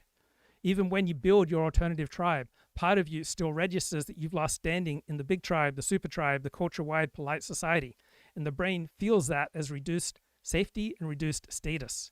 We all have an attachment system, right? We attach not only to people, but to institutions and to prestige hierarchies. When you lose the approval of the prestige hierarchies, when you lose the approval of the legacy media, the elite university, your most respected peers, that hits the same circuits as when you lose a parent or a mentor or a lover. And so anger at elites frequently becomes a cover for that type of grief. It's about Tucker Carlson, something that Jamal Bowman could have been doing and probably has done, or Robin DiAngelo. Instead, now it's Ben Shapiro. Probably will be Ted Cruz tomorrow, who's called Tucker an anti-Semite and a bigot countless times. Here's Mark Levin, who's been a favorite on Fox News for a long time, a leading conservative voice. Here is his view about Tucker Carlson, as well as other Israel critics like not just Nick Fuentes, but Steve Bannon, who's also questioning the U.S. relationship with Israel. And listen to the words he chooses to describe people who are opposed to the country he most loves, which is Israel. So I think, depending on what happens in New Jersey and potentially New York City, you're going to see the radicalization of the Democrat Party. You're going to see significant numbers of Democrats voting for it. Not overwhelming number, but significant number. And now you know why I'm fighting like hell against the Tucker Carlsons and the Fuenteses and the Bannons and the others who are myopic, who they're dancing with Hitler and Stalin and bigots and racists and segregationists. Christian haters and Jew haters is a prescription for massive electoral defeat from which I don't think we'll ever be able to recover. You're a racist. You're a bigot. You're a Nazi. I mean, isn't that exactly? Yeah, the outrage machine is activated because that's the easiest way to get views. Now, we all have a dominance instinct. We all want to rise in social status, and we all hate it when we fall in social status. And so if you leave polite society, right, you yearn to receive your proper due, right? You want your righteousness and your commitment to truth to be validated by polite society, by those who have been condemning you. So dominance and affiliation are intertwined, right? Triumph feels incomplete without public, polite acknowledgement from the mainstream. And the biggest outlaws have a reintegration fantasy, right? Even outlaws have an internal script where the establishment eventually admits that the outlaw was right all along, right? We all have this deep mammalian reconciliation drive. The conflict has been resolved. The hierarchy has been restored. Our belonging has been regained. That our perspective is now the new dominant consensus. We all seek physiological homeostasis, right? The stress that comes from being outside the tribe, the constant vigilance, the hostile feedback takes a toll, and the body seeks relief through social safety. Right? Oxytocin release depends on trust and safety and inclusion. Without it, our cortisol remains elevated, so our outlaw brain keeps probing for routes back into warmth and safety. So rebellion satisfies our dominant system, but it starves our attachment system. So that's why outlaw figures frequently oscillate between defiance and yearning for legitimacy. You see in Nick's interviews with Tucker Carlson and Patrick Bet-David, he is not the Nick of his streams. He is a different Nick, one yearning for legitimacy and to be returned to polite society. So evolution built both needs into us, right? A total outlaw identity does not fully silence the pull to be welcomed back to the fire. Exactly what the American right mocked liberals for constantly saying about their political enemies. Now you have Mark Levin and Ben Shapiro saying exactly that. Here's Ben Shapiro when the interview between Tucker and Nick Fuentes came out, and then the head of the Heritage Foundation, Kevin Roberts, defended Tucker Carlson. Ben Shapiro had this whole tweet and video that went along with it that all the Israel supporters cited as kind of the gospel of the pro-Israel view. And he said, no to the groypers, no to cowards like Tucker Carlson who normalized their trash, no to all this. And then, of course, no to bigotry and anti-meritocratic horseshit. No to bigotry. Somehow Tucker Carlson has become a bigot overnight for his steadfast opposition to what Israel is doing in Gaza and U.S. support for it on America. So Tucker and Nick both seem to be in a good mood most of the time, right? As opposed to a Douglas Murray or a Richard Spencer. So I think that's part of their winning formula. First ground. This is all the pro-Israel discourse is about. Here's Ben Shapiro as well. And this was Ben Shapiro in 2010. And he eventually said that he regretted this tweet. But this is a very common reaction among Orthodox Jews, right? The more intense your in-group identity, the more likely you are to have negative feelings about out-groups. This is not unique to Orthodox Jews. It is a human condition. The more intense your in-group identity, the more hostility and other negative emotions you're likely to feel towards out-groups, particularly when the conflict is intense. This is exactly the worldview that Tucker Carlson was just describing, lies at the heart of the Israel Project and the way that they treat Palestinians. These are the people who are claiming they're so offended by bigotry, they're so offended by racism. These are the views on which Ben Shapiro was weaned. This is what he said, quote, Israelis like to build, Arabs like to bomb crap and live in open sewage. This is not a difficult issue. Is that somebody that you think credibly is driven by anti-racism and an attempt to root out bigotry wherever it's found? Or is that somebody driven by Jewish supremacy and loyalty to Israel? To ask the question is to answer it. Here's the Free Press of Barry Weiss's rag. And she and the Free Press published this article on November 2nd. Ted Cruz, the fight against anti-Semitism is, quote, existential. The combative Texas senator talks to the Free Press about Nick Fuentes, Tucker Carlson, and the rise of, quote, bilious bigotry on the right. All right, these are pretty sharp challenges there from Glenn Greenwald. The Heritage Foundation is very much in this mix. Boundaries, because if you don't have boundaries on who you regard inside the movement will destroy itself and it will create a PR night. So that's the president of the Heritage Foundation, and the person raging at him is Heritage Foundation's Robert Rector, saying that conservatives have to cancel certain voices, that Tucker Carlson is essentially David Duke. Nightmare for everybody in it. And the boundaries that he set forth, William Buckley, in early 1960s were twofold. You have to expunge all anti-Semitism, all of it. But that's just part of it from the conservative movement. Different groups have different interests, and calling this reality anti-Semitism or bigotry or racism does not defeat reality. Reality always wins.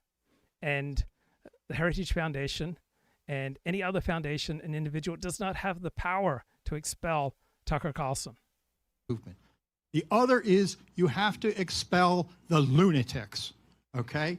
The lunatics who think that Eisenhower was a communist, okay? And a whole bunch of, and we have them back now, okay? They are both here back just the way they were in 1959. And we have to go back and set the general parameters. You say, oh, we don't cancel. We do cancel. Did we cancel David Duke? Yes. You don't even know who David Duke was, probably most of you. I'd say. You know? Yes. Did we cancel the John Birch Society? Yes. Okay? So what I find most irritating about news coverage of this Nick Fuentes appearance on Tucker Carlson is this idea that there are only two approaches for people on the right. They either have to embrace Nick Fuentes or condemn him. There are many other more useful adaptive approaches. Because they were harmful, because if they're in your movement, you look like clowns. Okay? And the issue here is I'm on the right. I don't feel like Tucker and Nick make me look like a clown.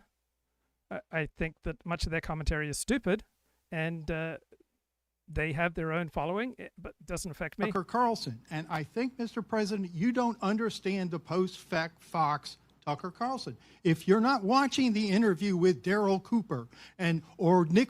This is great because, like Glenn Greenwald pointed out, this is just a conservative right-wing equivalent of left-wing cancel culture and performance of outrage. Fuentes. If you don't watch Nick Fuentes online, you don't know what's going on here. Okay? Who's Daryl Cooper? Well, you need to know who Daryl Cooper is. Well, I talked to Tucker about Daryl Cooper last year. Okay. Well, a lot like Eisenhower being a communist there. Whole lot. Okay? So with Tucker, you have both of these things. Tucker's show is like stepping into a lunatic asylum. This is Tucker, Daryl Cooper, Tucker, Nick Fuentes, and we'll talk about he's not having Nick Fuentes online. He's promoting him, okay? And Candace Owens, so forth, okay? So if you have someone inside the conservative movement who literally says that, oh my goodness, Hitler really didn't want World War II. He was kind of a peaceful guy. It was Winston Churchill that caused this whole thing. My God. Eisenhower is a communist, okay? If someone is that nutty, and I know you're too young to care about, I'm a boomer. World War II is a big thing to me. But my God, if you could be that wrong about the World War II, you are wrong about everything on planet Earth. Okay? And then Nick Fuentes, okay? This guy is a neo-Nazi. He adores... Okay, so this guy is raging that Nick and Tucker and the president of Heritage have a different hero system than he does. Right? This kind of outrage works if you're talking to someone who shares your hero system. But in a fractious America, right, we don't tend to share a hero system. Now, how do the different traditional religions respond to the Nick Fuentes era? Right, so traditional Judaism has pretty strong antibodies against demagoguery because its identity is not built around centralized revelation or purity movements, right? Traditional Judaism works through a community and through tradition, not through charismatic personalities claiming divine revelation, right? Authority flows through a traditional process, not through prophetic charisma, right? The last time that God spoke to humanity, to a prophet from a traditional perspective would be over 2,000 years ago. So a traditional Jewish community may well critique a Nick Fuentes and his sociology, but they're not going to treat him as a cosmic threat. A traditional Jewish community takes it for granted that there will be people that are anti-Jewish, right? Fighting anti-Semitism is not a traditional Jewish practice. It is a practice of those yearning to feel righteous and Jewish, but don't want to perform traditional Judaism, or it's just simply a good earner and a way to get status doing something that's useless, right? There's no effective way to fight anti-Semitism. Protestantism is decentralized.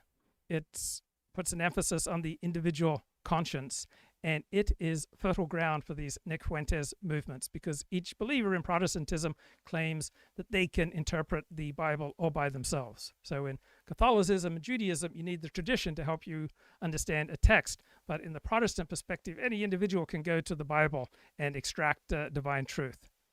So Protestant spaces will produce a much higher percentage of people who admire Nick Fuentes' game. Roman Catholicism is a hierarchical institution, and it's not going to be thrilled with the Nick Fuentes types. So Judaism manages this kind of radicalism with community, with law. Protestantism tends to amplify it with its emphasis on individual conscience. Catholicism neutralizes it with its hierarchy, moral formalism, and tradition.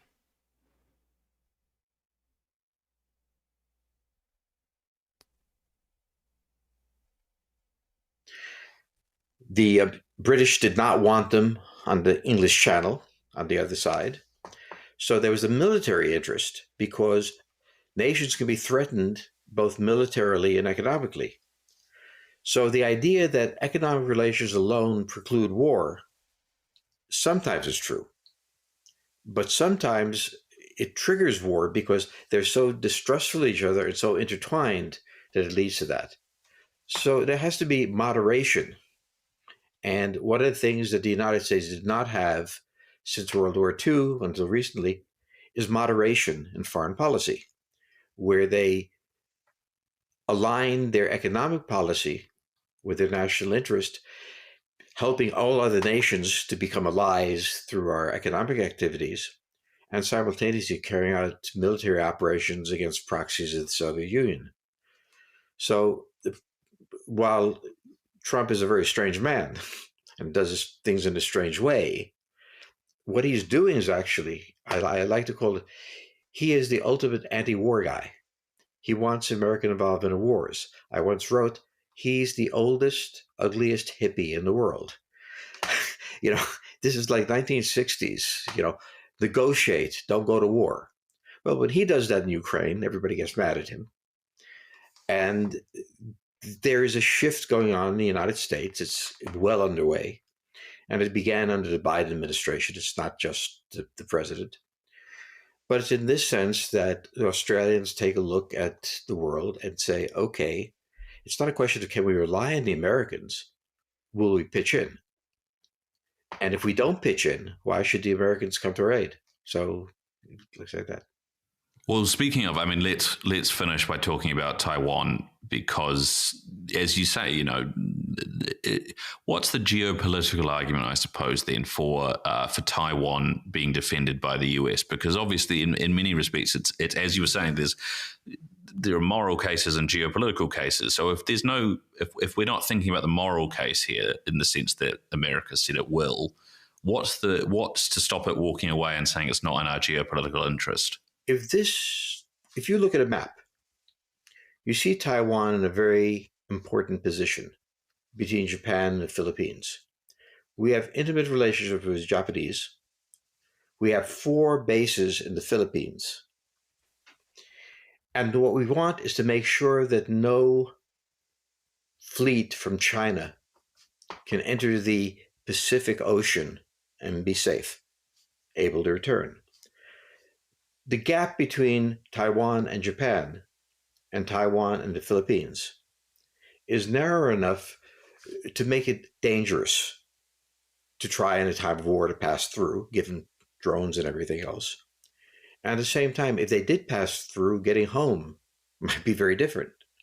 So Taiwan is a very valuable asset for the United States, for Australia, for Japan, and so on. Okay? From the Chinese point of view, all these claims about sentimentality about this used to be part of us, that's the plug that has to be pulled. If they control Taiwan, then the Philippines are far enough away from Japan, they can somehow come through more reliably. From the American point of view, this is the plug on China, and they'd like to keep it there. So it's a narrow path. And this is why the Chinese, I should say, are always very interested in it. It has to do not only about history and everything else, they've lived for 80 years without Taiwan, but Taiwan is strategic and valuable. And one of the things that's happened now is that Taiwan has increased its own defense budget. But invading Taiwan by the Chinese would be very difficult, because a landing craft, we estimate, would take about 15 hours to leave China and land troops in Taiwan. In those 15 hours, at least 2 days would be spent massing the troops at the port. US satellites would see that. If they launched, they'd be 15 hours at sea, and the possibility of drones from Guam in particular taking them out would be perhaps happening. More important then, if they landed, they would have to supply themselves over the oceans. And so our air bases in Japan and Philippines would be able to converge on them. So the perspective of the observer is an important part of the data. And if you're a believer in your religion, right, you're not going to be comfortable usually in participating in someone else's religion. And here's a guy who helped write the book by Kevin Roberts and helped craft Kevin Roberts, the president of Heritage, his public statement about not disavowing Tucker Carlson. His name's Evan Myers. And here he says his Christian faith prevents him from attending a Shabbat dinner, which I find normal, natural, and probably quite a healthy reaction for him. Thank you, Mike. That's a hard act to follow, but you did a really good job. And I just want to say I'm grateful for all of our colleagues who are Man, the speaking sound out today. quality is bad. And especially for our colleagues on the National Task Force to Combat Anti-Semitism, I'm especially grateful for their work. I also have a question about it, given some of the leaks that occurred yesterday. Right now, the National Task Force to Combat Anti-Semitism is demanding that Heritage host Shabbat dinners with Heritage interns and junior staff. The faith of many Christians here at Heritage, myself included, would prevent us from attending these dinners in good conscience. As you know, for many Christians, Friday is a special day of prayer and abstinence to commemorate the death of Christ. I assume that no staff will be required to attend the Shabbat dinners, but my concern is that these dinners will serve as a sort of informal litmus test. And I'm worried that they will hurt many Christians who are not anti-Semitic, but don't feel comfortable attending a Shabbat dinner. I would like to know how you guys would respond to that. Right, that's a reasonable perspective. So perhaps from a pro-Jewish, pro-Zionist angle, a Shabbat dinner and inviting Gentiles to a Shabbat dinner is just an entirely benign thing. But if you have a different hero system, right, it may well be a violation of what you hold sacred. So the position of the observer is just a very key part of the data.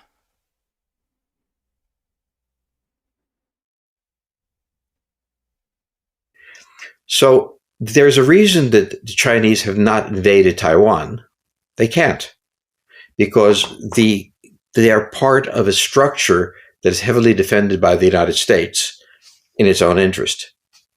So Taiwan is a very important thing to China, but it's a very valuable thing for the United States. Okay, so I notice that Jews and Protestants tend to be much more likely to be techno-optimists than Catholics. Jews and Protestants tend to welcome innovation and things that are trendy or fads much more readily than Catholics. Jews and Protestants much more vulnerable to fads such as woke. And here is a discussion among a bunch of right-wingers where the Protestant is the most techno-optimist and the non-Protestants tend to be quite pessimistic. Conservatives talk about technology, at least the conservatives that I've spent a lot of time with. You know, obviously there's a subset of them that as the kind of the tech guys have moved, tech bros have moved to the right. You know, there is some optimism and excitement around, you know, David Sachs, Peter Thiel, those guys, but the more religious the group that I'm with, the more doomer we get as soon as we start talking about biotech, AI, and it gets pretty dark pretty quickly. So part of what I wanted to do today is actually kind of make the case for techno-optimism, kind of but looking at it through the lens of a Judeo-Christian framework, but then also hold that up and we can poke some holes in it, we can discuss it, we can debate it and see where it goes. But Frank, you're the resident entrepreneur here, business guy. So I'm wondering, as you look at things from the perspective of an entrepreneur and a serious Catholic, what gives you, if you were to kind of steel man that case? Okay, let's go to Ross Douthat, who's among the more interesting figures on the right. Position changed 5 years later, now that we've seen kind of AI take off, and yeah. And since you had that, well. Yeah, when I was very young and on the right, I think my views were really close to a lot of the religious conservatives who were just, you were talking about being in conversation with, where sort of technological modernity seemed to be in some kind of deep tension with religious faith and traditional modes of life. So one of the things that I heard from Dennis Prager about Judaism that I found so attractive was that the word Israel means struggle with God, while the word Islam apparently means submission. And so struggling and challenging tends to be much more in the Jewish and the Protestant DNA, right? Self-renewal argument, right? Rather than submission to an unchanging authority. So this is why Jews and Protestants tend to be more adaptive, more innovative, also more susceptible to ideological swings. So both Judaism and Protestantism have decentralized authority, while Catholicism has hierarchical authority and cumulative tradition. There's a different moral temperament. So both Judaism and Protestantism encourage wrestling with your conscience, not nearly as much in Catholicism. So Judaism and Protestantism effectively reward experiment, literacy, mastery of abstract systems. Not so much Catholicism. So Protestants and Jews tend to consistently outcompete technologically, economically Catholics. So the doomer Catholic perspective on technology just seems completely foreign to me, someone who grew up a Protestant and then converted to Judaism. The job of the conservative or the Christian was just to sort of try and restrain this Promethean engine from devouring our humanity, right? That's probably what I would have said at age 20, maybe, in a time machine that we haven't invented yet. At age 40, I felt more like the world that I was living in, its biggest problem was stuckness and stagnation. And one of my basic views about the history of the Western world, history of Christian civilization, is that there really actually isn't some moment of kind of pastoralist stability that you can look back to, right? Like basically as soon as Western Europe got up off its back after the Dark Ages and the barbarian invasions, they started innovating. Like if you look at trends in technological innovation, they start in the 11th and 12th century and just sort of go upward from there. And, whether that's divine providence or a satanic deception, I'm not completely competent to adjudicate, but it is the civilization we've had, not for 50 years, but for 800 years, right? And it doesn't seem like there's a way out of that into some alternative mode that doesn't involve some kind of collapse that I would prefer not to live through. So I've ended up in a place of basically saying you have to be some kind of techno-optimist to be a patriotic citizen of America or the Western world, in the sense that you have to think that technology can be used for good, but you also have to be a realist and sometimes a pessimist about what you need. All right, so someone who's not a techno-optimist is not going to be particularly effective at competing with the Nick Fuenteses of the world. To do to actually master tech. And so in terms of like how my views have changed, just in the 5 years since I wrote that book, yeah, I do think there's a lot of evidence that we're moving out of a period of stagnation into a period of greater innovation, with obviously AI as the dominant example. I also think, though, it's relative to some other forms of tech, the downsides of AI are pretty obvious. And the challenge of mastering the tech rather than having it master us seems to be a tremendously difficult one. So in that sense, I have both more optimism and more. The All In podcast is pretty techno-optimist, and I think David Sachs makes a powerful point here about the need for federal regulation of AI to supersede the ability of states to regulate. No one's asking for it. But I was a little disappointed to see that some of them were associating a bailout with a single federal framework as opposed to the patchwork of 50 state regulatory regimes. Because if Republican governors think that they're the ones who are going to be writing the rules, they're sorely mistaken about this. 25% of the bills going through state legislatures are in 4 states: California, New York, Colorado, and Illinois. In other words, the biggest blue states. Those also happen to be the states where these big AI companies are all headquartered, with the one exception of XAI, which is in Texas. But these companies are in California. The blue states have the most market power. And if they end up creating the regulations, I just think it's naive to think that the AI companies won't write their models to those regulations of the blue states. I don't think the red states are somehow going to find themselves exempted from the blue state regulations that are being imposed. And I've talked about on a previous podcast how what the blue states are going for here is to reinsert DEI into AI models to achieve ideological capture. And the way they do this, they don't say we're requiring DEI, they say that we're prohibiting algorithmic discrimination, which means that the model says something bad about a protected group. You end up with the same end result, which... So from the liberal left elite, educated, centrist perspective, discrimination is one of the worst things in the world. From a trap perspective, discrimination is absolutely essential for civilization, decency, safety, progress, flourishing. Which is, again, ideological capture. I think all Republicans should be opposed to this. There's only one way to stop it, which is with federal preemption. Otherwise, the states will do what they want, and the blue states will basically dominate. Now, I think that part of what's going on here is that Republicans have muscle memory around what happened during the Biden years. And what happened during the Biden years is that the Biden administration pushed for censorship and shadow banning and deplatforming, all that kind of stuff. They were working very closely with the big tech companies to push the censorship agenda. The only pushback that Republicans were able to achieve was at the state level.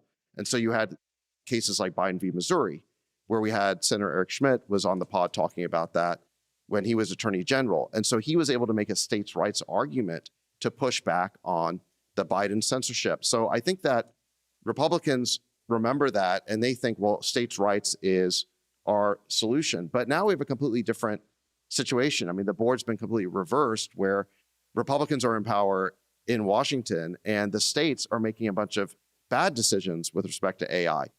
And so I think that, to be honest, I think we need to kind of just realize that. And I think the arguments that make the most sense right now are the Commerce Clause arguments, where, look, the Constitution wants to create a single national market for interstate commerce. AI clearly qualifies. And let's give President Trump, not Gavin Newsom or J.B. Pritzker or Kathy Hochul or Jared Polis, the ability to write the rules. Let's have a single federal framework that will prevent ideological capture of AI, keep it unbiased, which every conservative should want. I'll just reiterate again, if you want to see the impact of having a state set of regulations that basically munge a market up, just go and use your favorite AI tool and ask what happened when California passed CARB, which are the emission standards that forced the entire American U.S. auto industry to have two sets of cars, one for California and one for the rest of the market. And what did it do? It completely flipped demand upside down on its head. And it has made it very difficult for the auto industry to be sustainable. And I think if you apply that same idea across 4 states instead of just one, across the most important technological revolution we've had, I just don't think it's going to be a good outcome. The steel man, Right. of course, of that Chamath would be, we got rid of smog in California and that it did an amazing job in terms of getting rid of pollution, which also matters. And I'm trying to think of the steel man. Are you sure that that's the steel man that you've come up with, or do you think that the tax credits did that? Do you think making two sets of everything was the way that solved smog, or do you think the $7,500 federal tax credit solved smog? Well, no, but the smog states' rights. Have you heard any great defense of states having some say in how AI is deployed in their communities? Well, they can have some say. There's definitely areas where you don't preempt. I mean, you have to decide how wide the preemption is. But when it comes to things like notifications about model safety incidents, things like that, it doesn't make sense to have model companies needing to report to 50 different states, 50 different agencies within those states, each with a different definition of what needs to be reported, each with different reporting deadlines. Like, why would you have that? It doesn't make any sense. Why would you allow the big blue states to essentially insert DEI into the models, which will affect the red states too? You're not going to be able to keep that out. I mean, if California pushes algorithmic discrimination, you know, Florida and Texas and Arkansas are going to be affected as well. So I think we need to use the opportunity we have right now, by the fact that we have a majority in Washington, to set a sensible federal standard that preempts the excesses of the blue states. And look, the constitutional arguments you can make either way. I personally believe in the Commerce Clause, but I think when it comes to the merits of the policy argument, we should let Donald Trump write these rules. Let me just say one other thing. Part of what's going on here on the right is that there's so much anger towards the big tech companies for what happened during the Biden years with censorship and deplatforming, that I think there's just this knee-jerk reaction where we don't want to do anything to help the tech companies. We just want to hurt them. And I think we just have to have a more nuanced approach than that, because the question is, what will the result be? Look, no one was more critical of the big tech companies engaging in censorship in Silicon Valley than me when Donald Trump was kicked off every big tech platform. I think I was literally the only person in Silicon Valley who was publicly objecting to that on this podcast. So I'm perfectly willing to criticize the big tech companies when they make a mistake. But when they're engaging in healthy competition and innovation, and we want to prevent ideological capture, and that's what we're talking about, let's make sure it ends up in the right place, not disengage in this knee-jerk anti-tech reaction, which will play into the hands of the blue state governors. We're in this race to win AI globally. And one of the major concerns I have is that AI is becoming deeply unpopular in America, right? Silicon Valley is losing the battle around AI. Doomers are now scaring people about jobs. They think all these job cuts that are going on in America are the result of AI. And number two, they're seeing their electric bills go up, and they think that's also the result of AI. I've talked with a lot of Republican senator and House members who say they are afraid to mention the words AI because their popularity ratings go down. We need to get on the other side of that, because that is a losing proposition for America. If what takes hold here is that, you know, it's politically popular, right, to push back against AI, then David, I think that's what you're seeing at these state levels with Republican governors as well. And so, you know, I think both of those are false narratives, but we need to get on the other side. In China, they're not going to slow down. So if we do an own goal here and slow down because we think somehow that this is the path to greater economic growth, it's going to be a real problem, both national security as well as economic security 3-5 years down the line. Yeah, can I build on that actually? So in terms of the public discourse, it's true that the doomer narratives have had this tremendous effect that you can see in the poll numbers, and then the politicians feel like they can basically play into that in one way or another. But where do these narratives come from? 3 big tech billionaires who are on the left contributed over $1 billion to these doomer think tanks. Basically, it was Dustin Moskovitz, Yan Talon, and Vitalik Buterin. And from Open Philanthropy and from some of these other entities, they have spun up hundreds of these astroturfed organizations that are spending literally hundreds of millions of dollars to spread these doomer narratives. A writer named Neeraj Weisblatt on Substack has basically broken down how this all works. It's actually a great article I'll put on the screen. So people need to understand that these narratives are coming from somewhere. They're astroturfed. I don't think they're true. And the narratives are contradictory. So let me give you an example. Right now, the 2 biggest narratives that we're seeing on social media and in mainstream media are, number one, the idea that there's a huge AI bubble right now. In other words, it's all totally fake. The other biggest narrative is that AI is on the verge of superintelligence and we're all going to get replaced. Also fake. Right? In other words, AI is completely real and super powerful. Well, these 2 things are contradictory. If it's a bubble, it's not going to be on the verge of superintelligence. And if the AI is really that powerful, then obviously on some level, this economic activity is justified. So these narratives are completely contradictory. I think that it's possible to believe in neither one of them, which is where I'm at, but it makes no sense for people to believe in both. And you literally... So it's rare that I 100% agree with David Sachs, but I 100% agree with his analysis there. AI is going to make many jobs irrelevant, and it's going to create millions of jobs. AI will never have judgment.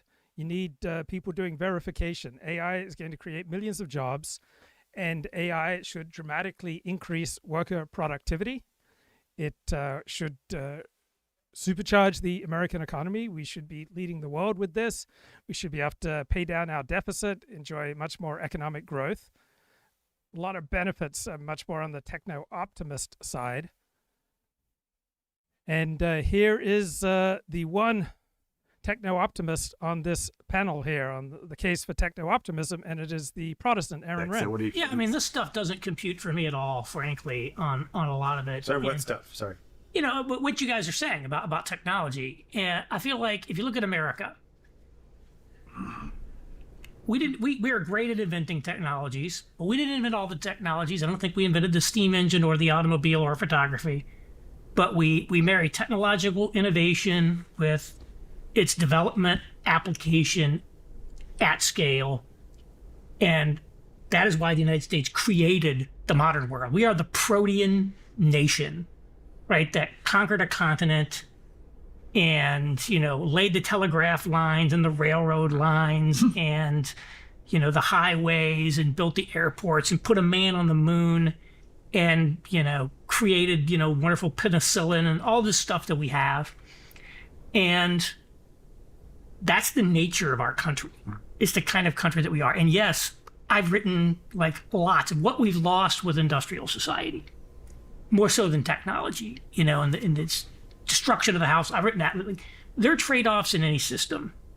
And the trade-off is that the poorest Americans, millions and millions of them, these kids are morbidly obese and spend 6 hours a day. Your vision is completely dystopian, because what you're basically saying is my moral vision of society should essentially prevail over what everybody else wants. I mean, it's an almost Orwellian. They want that. I don't think that there's any question of volition involved when mom who has to work the coupon center at CVS and dad, assuming he can pass his drug test, is working at the components manufacturing plant and their kids have to go to public school. There's no question of volition involved in whether or not their kids spend 6 hours a day on an iPad as opposed to, a textbook, reading, writing, arithmetic.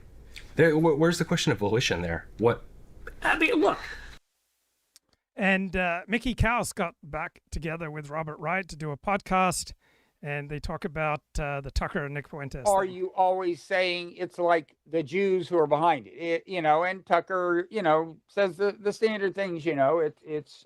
So Robert Wright is quite Israel skeptical, right? No big fan of Israel and the Israel lobby, but he hates the cruder analysis of a Nick Fuentes and a Tucker. The Israel lobby, involves a lot of players, and pro-Israel influence derives from a lot of sources. Not all of them do trace back to Jews, not to mention the fact that there are lots of Jews who aren't part of it. They're anti-Zionist Jews, so on. That's Tucker's line, and he really kind of repeats it. And I thought the idea was to, you could view it as almost, to the extent that he does want to legitimize Fuentes, it's to move the Overton window far enough so that Tucker's nowhere near the edge. That's one way to look at it. But another is, I thought he was trying to kind of contrast himself with this, because Tucker does put his complaints about the Israel lobby in ways that make me uncomfortable sometimes, but not the way Fuentes does. Fuentes I didn't realize that. I didn't realize that. I thought Tucker had crossed the line. Oh, no, he's clearly trying to contrast himself. And I was wondering, and it showed signs of working. In other words, some people were saying Tucker Carlson shouldn't have had Fuentes on, in a way implicitly saying Tucker's legit, right? He's one of the gatekeepers now, right? In a way, you can see it as a way of Tucker moving himself clearly inside the gate. Well, this guy's outside the gate. I'm a gatekeeper. Tucker is hugely popular, so they have to include him as a gatekeeper, sort of, if they want to keep control of the gates. But if so, this is kind of backfired, right? Because some people are using it, some people are, the uproar about it is not only about keeping Fuentes outside the gates. The uproar is coming largely from people who would like to see Tucker outside the gates, and they're trying to use it that way, and it's not clear to me whether that part is succeeding. Good point, but I guess to defend what I said, I mean, I seem to have gotten on Tucker's other side, but I mean, by the PR panic, I mean, it seemed that people who support Israel panicked over the universities and the hostility to Jews at universities, rightly so, but it did seem like there was it was obviously people got to the Trump administration and they decided to lay down the law to universities on this. People like Bill Ackman. Doesn't take many to have a vast conspiracy. You don't need a hall of 1,000 people. You need Bill Ackman and 12 other people, and you say, let's do this. I'm familiar with conspiracies because of welfare reform. Washington runs on these conspiracies, Wait, what was the welfare reform conspiracy? 5 people didn't like 5 pro-welfare people didn't like something I wrote, so they got some big shot to write a rebuttal in the Washington Post. Okay, but it wasn't like the big shot was nominated by these 5. 5 people went to this big shot, who I like a lot, a great guy, and said, don't you think you should write a takedown of this? Name names. I want to hear the 5 first, and then I want to hear the big shot. No, do it the other way. Who's the big shot? Who's the big shot? I think the big shot was Reichauer. A wonderful guy. A wonderful guy. Yeah, I hope he's still alive. Yeah, I'm not sure. Who's help? So I believe Mickey went to Harvard Law School, and lawyers are about the most risk-averse group you can find in America, and Mickey is highly, highly risk-averse. That's why he doesn't name many names. Help me out on many stories, and he was it's not like that. All of a sudden, 5 influencers decided to make a big deal of Fuentes, although they have to make a big deal of something because that's what they do all day. But that's a great point, right? That's what people like me and people who share their opinions do all day, is like make big deals of things. Because people aren't going to be attracted to listen to something or watch something that isn't making a big deal out of something, right? The latest World Series, it was the greatest World Series ever. That's much more exciting video to watch. And I watched several videos that said the latest World Series, the victory by the Dodgers, was the greatest World Series ever. Anyway, I think I wouldn't have done it. I don't think more highly of Tucker to do it. I don't think it's such a big deal. Tucker's going to survive. I would not build up Fuentes anymore. I think he's best ignored. Mm-hmm. Let him produce 100,000 groypers on the mall, and then we can talk. Mm-hmm. It's funny. I was just reading the part of the Buckley biography by Sam Tannenhouse, or listening to it. Sam's going to be on a podcast and talk about it. But where Buckley decides to break with the John Birch Society, and he's been flirting with him. He's been accepting a little money from the founder in the early days, and he hasn't disavowed him and hasn't. And then the moment comes and they cut him off. And that is, yeah, you could call that a conspiracy. I mean, he discusses it with people. They decide how they're going to do it. And it's funny. So basic evolutionary psychology points out that there are situations where it is in your interest to expand your tribe as much as possible, right? You want to win elections, you do it by expanding your political coalition. That's what politics is primarily about, assembling large enough coalition so that you can win. Then there are other situations, such as after you seize power, where it becomes much more in your interest to have a smaller, more coherent tribe. So sometimes the incentive is to expand, sometimes the incentive is to contract and put more of a value on coherence rather than breadth. It was a different time, and it was possible to do that kind of thing in like a cleaner way. I mean, that's what strikes me about this whole thing. It's like, where is the gate? Is Tucker a gatekeeper? It's also fucking fuzzy now. I really just think there are no gatekeepers. Yeah, I don't think it's going to work. I mean, that's why I call it panic. I mean, I think it's not going to do the job that pro-Israel people think it's going to do for them. With the especially the young people who have turned against at least the Netanyahu government. I agree. Buckley also did that, of course. Go ahead. Sorry. No, I was just going to say, because even though they're using this to try to stigmatize Tucker, and again, he said a number of things that I don't like in various realms, and sometimes he talks about Israel in a way that makes me uncomfortable. But even though they're trying to stigmatize him, they're actually not doing it by pointing to things he said, and maybe that's a kind of victory for him, right? Like, if Tucker's line on the Israel lobby becomes like an acceptable thing for conservative elites to say, that is a big loss. Now, if people are saying things that make you uncomfortable, you're playing a status game to show how morally refined you are compared to your peers. Loss for the Israel lobby. Yeah. So, the Buckley also did the same cutoff in a milder form, but still severe, with the immigration skeptics at the National Review. John O'Sullivan and Peter Brimelow. One thing we wanted to discuss, which is what has happened in the blogosphere in the last 20 years. Yeah. I mean, we just talked about two phenomena, which are, aside from you not getting any credit, but that's sort of accepted.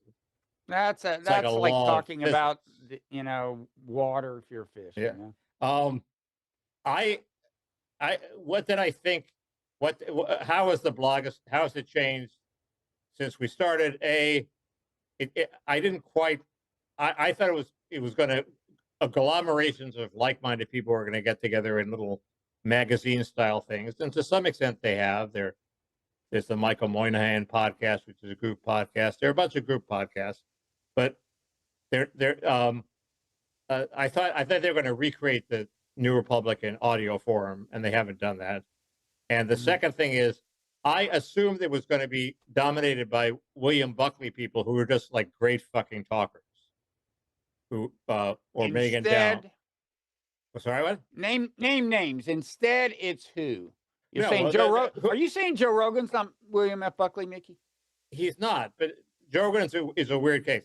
Like Megyn Down and Walter Kern are great talkers. Ezra Klein's a great talker. Is he? I knew that would trigger you. But I think he is. He's a better talker than he is a writer. I mean, the writer. He's a better talker than me. There's some people whose writing just sort of sets up a vibration in my brain that puts it to sleep. And the worst of them was John Rawls. I went to a couple of Rawls lectures in college. I couldn't understand a fucking word of what he was saying. It talks about justice.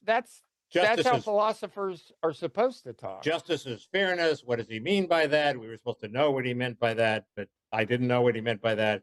It was completely impenetrable.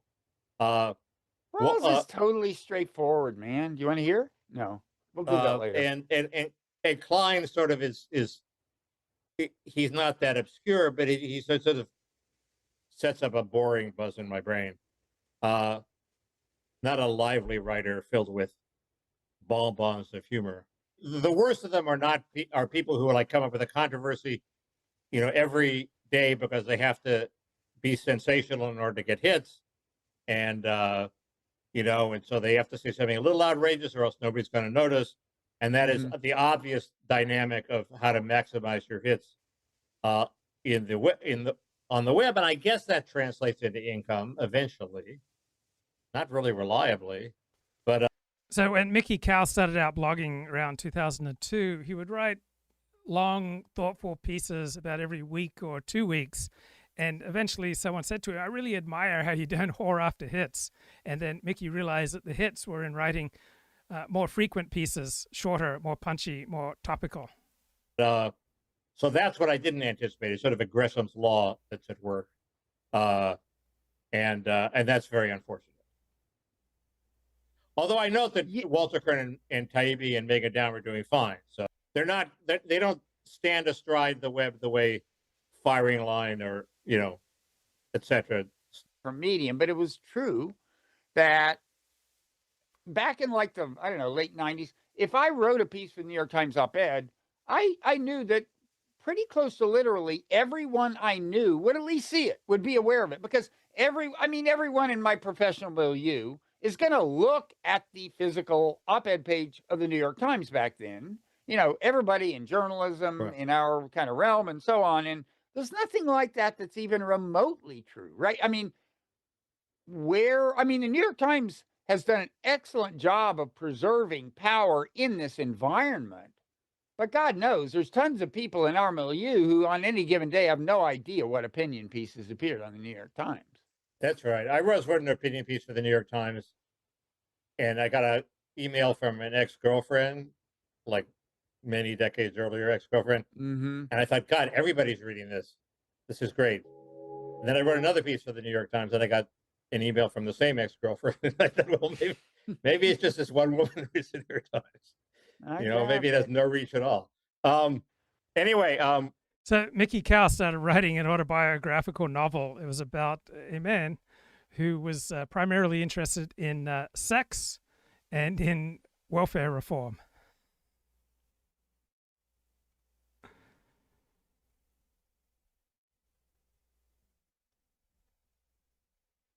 So the late black comic Patrice O'Neill said, 10 years ago, that white people are the one people who just love to feel bad about themselves. Now, that's not white people universally. It's the hyper-educated. It's the elite university educated, right? Is there any other group who just valorizes outsiders, rescuing them, aka the Green Mile, the Legend of Bagger Vance, the Shawshank Redemption? And it's pretty rare, right? There's not a strong evolutionary adaptive reason why any tribe would valorize narratives whereby their own in-group members are stupid and morally obtuse and have to be rescued by outsiders. But in modern elite Western storytelling, especially the most liberal, most educated white circles, the themes are often self-redemption through guilt, where the white protagonist doesn't just overcome adversity, he atones for collective white sins by being saved and enlightened by someone from a marginalized group. It's the new secular form of confession. And this is not evolutionarily adaptive, right? This is rare.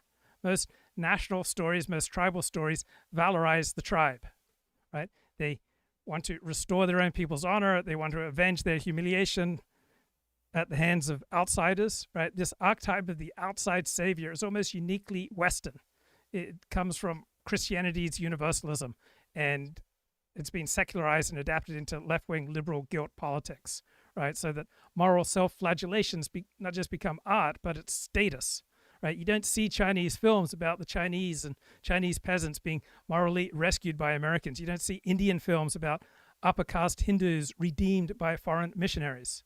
But in American media, it's almost a template, right? You got the noble outsider, the gay, the trans, the woman, the black person who comes along and rescues the ignorant white people and brings them to some sort of realization and awakening. You have tiny examples from other cultures. So post-war Japan, you have some Japanese films showing Americans as moral guides. In post-apartheid South Africa, right, you had some films and novels featuring white liberals being redeemed by wise black people. Eastern Europe after communism, right? You had Westerners coming in and bringing moral and capitalist salvation. And in some examples of Latin American liberation theology, you had poor indigenous people being enlightened by European priests and activists. But in the modern globalized elite media, all right, you have this ongoing theme. And why? Because it's so maladaptive. Well, America and the West are going through a deep phase of cultural self-doubt. We no longer believe in our founding myths. We no longer share a particular hero system. We've lost our confidence. We no longer see America as the world's model of freedom and competence.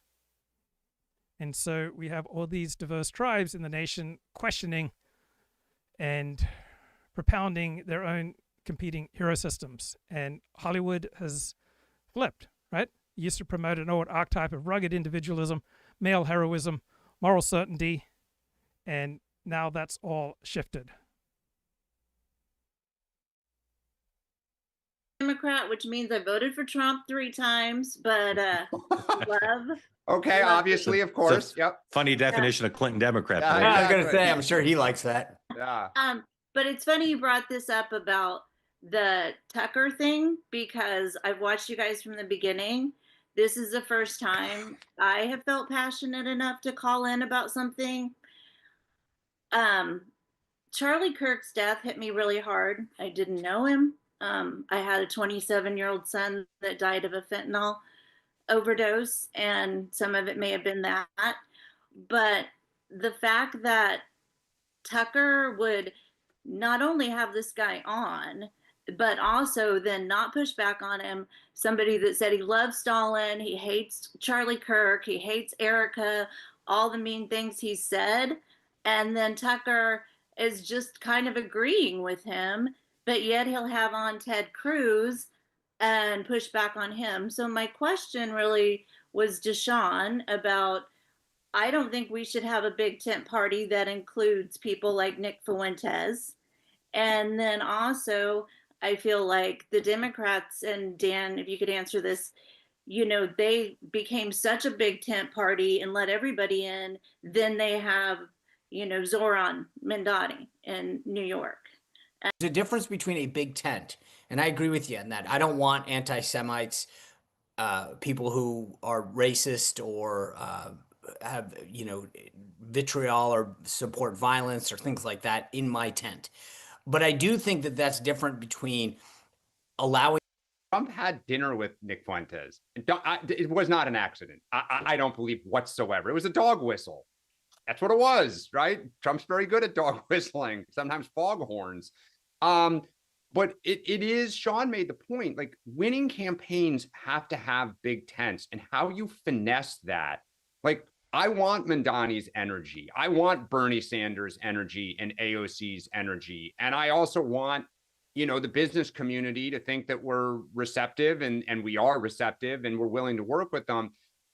That's why it's really hard to hold coalitions together for more than two election cycles, because at some point people say you need to deliver for me, and you can't deliver for everybody at once. So it's hard, and that's when you get something new. Every couple of years you get these new iterations. One other thing that's interesting to note, and I hate doing this, but I also feel it's fascinating.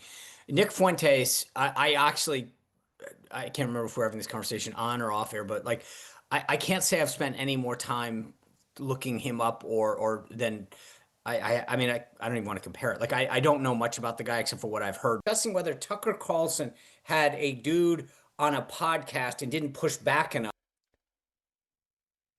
Okay, some gold in recent. Oh wait, I played that video before. Apologies.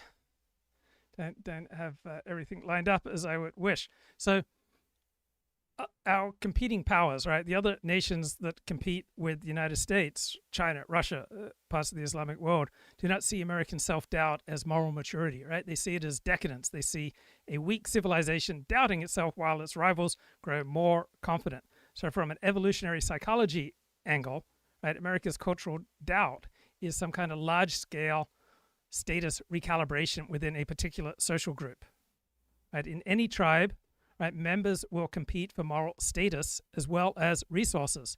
So you have a dominant subgroup, the hyper-educated, who think that the new way to show that you're dominant is by saying how bad your own group is. So moral humility is now the new way to keep status within a particular group, and admitting public guilt and self-flagellation, that signals how morally sophisticated and superior you are. You're one of the good people, right? This is what wins prestige in this particular prestige hierarchy, even as it undermines confidence and effectiveness. So we all form alliances, and we do it in part by sharing stories about who the heroes are and who the victims are. So this new white people are bad moral narrative that has replaced America's older narratives, the frontier hero myth, for example, with the we need non-whites to come along and save us, right? It recognizes a shift in coalitional power. So women, minorities, gays, right, they are now a critical part of the left-wing coalition. And so narratives have been adapted to flatter the coalition to hold them together. So moral self-flagellation for educated Americans has become increasingly a status move. And so selection pressures will favor ever stronger public displays of contrition, flagellation, and purity. So this produces and incentivizes the moral grandstanding and the cultural self-doubt, where our elites are competing with one another to demonstrate their awareness and horror at their own group's sins. And so the more costly the signal, right, the more public shame, the more career risk, the more denunciation of ancestors, the more credible it appears. Groups unify when threats from the outside are not so strong. So right now, America doesn't face existential rivals like the Soviet Union used to be. Now, excessive self-doubt will lower cohesion. It will weaken collective action. Right? Too much intra-group moral punishment will make the tribe vulnerable to a more cohesive rival. So evolutionary psychology would read America's self-doubt not as a moral awakening, but as a phase of intra-group reorganization, a change in the dominance hierarchy. Everything's being reshuffled under new status and morality rules. And it can be adaptive up to a point where it builds trust and cooperation, and then it becomes maladaptive once it starts eroding those standards. Okay. I have more questions, but I want to start, Leah, with a fairly direct question, because you are identifying yourself in your book as a particular kind of feminist. And I want to ask you, what is wrong with existing feminism, liberal feminism, and how has it failed women? So I think the essential problem is that there's a strain of feminism that sees any difference between men and women as a threat to our equality. You can see this in a variety of ways, some of them pretty small scale. There's a lot of going back and forth on the college level about where the three-point line should be for men and women's basketball. Should it be equivalently hard for a man and woman to hit the shot?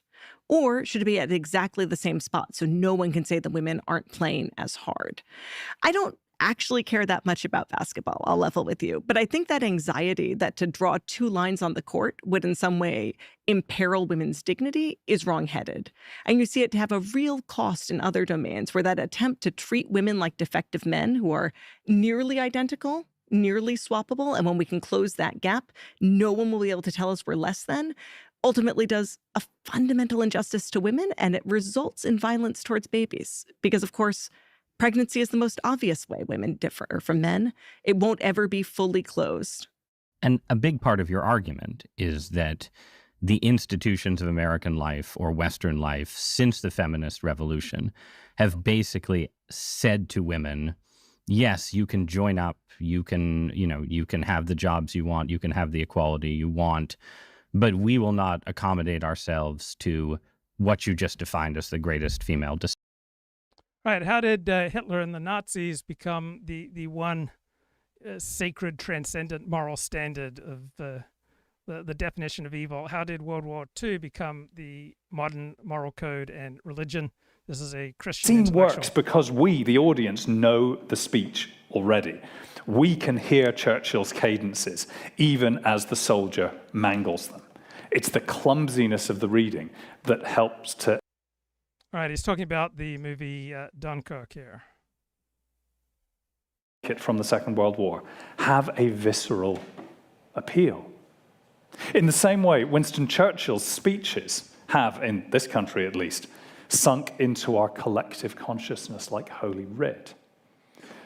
Christopher Nolan's 2017 movie Dunkirk, which I admit I also struggled to get through dry-eyed, ends with the dazed soldiers back in the temporary safety of England being handed a newspaper report of Churchill's "We shall fight them on the beaches" speech of the 4th of June, 1940. And in the film, one soldier reads the speech aloud from the paper to his comrade, and he does it without flourishes, stumbling and halting, very much like an exhausted, uneducated man reading aloud a text that he's seeing for the first time. And the scene works because we, the audience, know the speech already. We can hear Churchill's cadences, even as the soldier mangles them. It's the clumsiness of the reading that helps us to hear the familiar words afresh. Normally, the only words that need to be rescued from themselves in that way are the words of Scripture. I have to say, nothing affects me quite as much as the tales of the Second World War. In particular, the narrative of heroic self-sacrifice at the heart of the Christian faith. The story that was once the...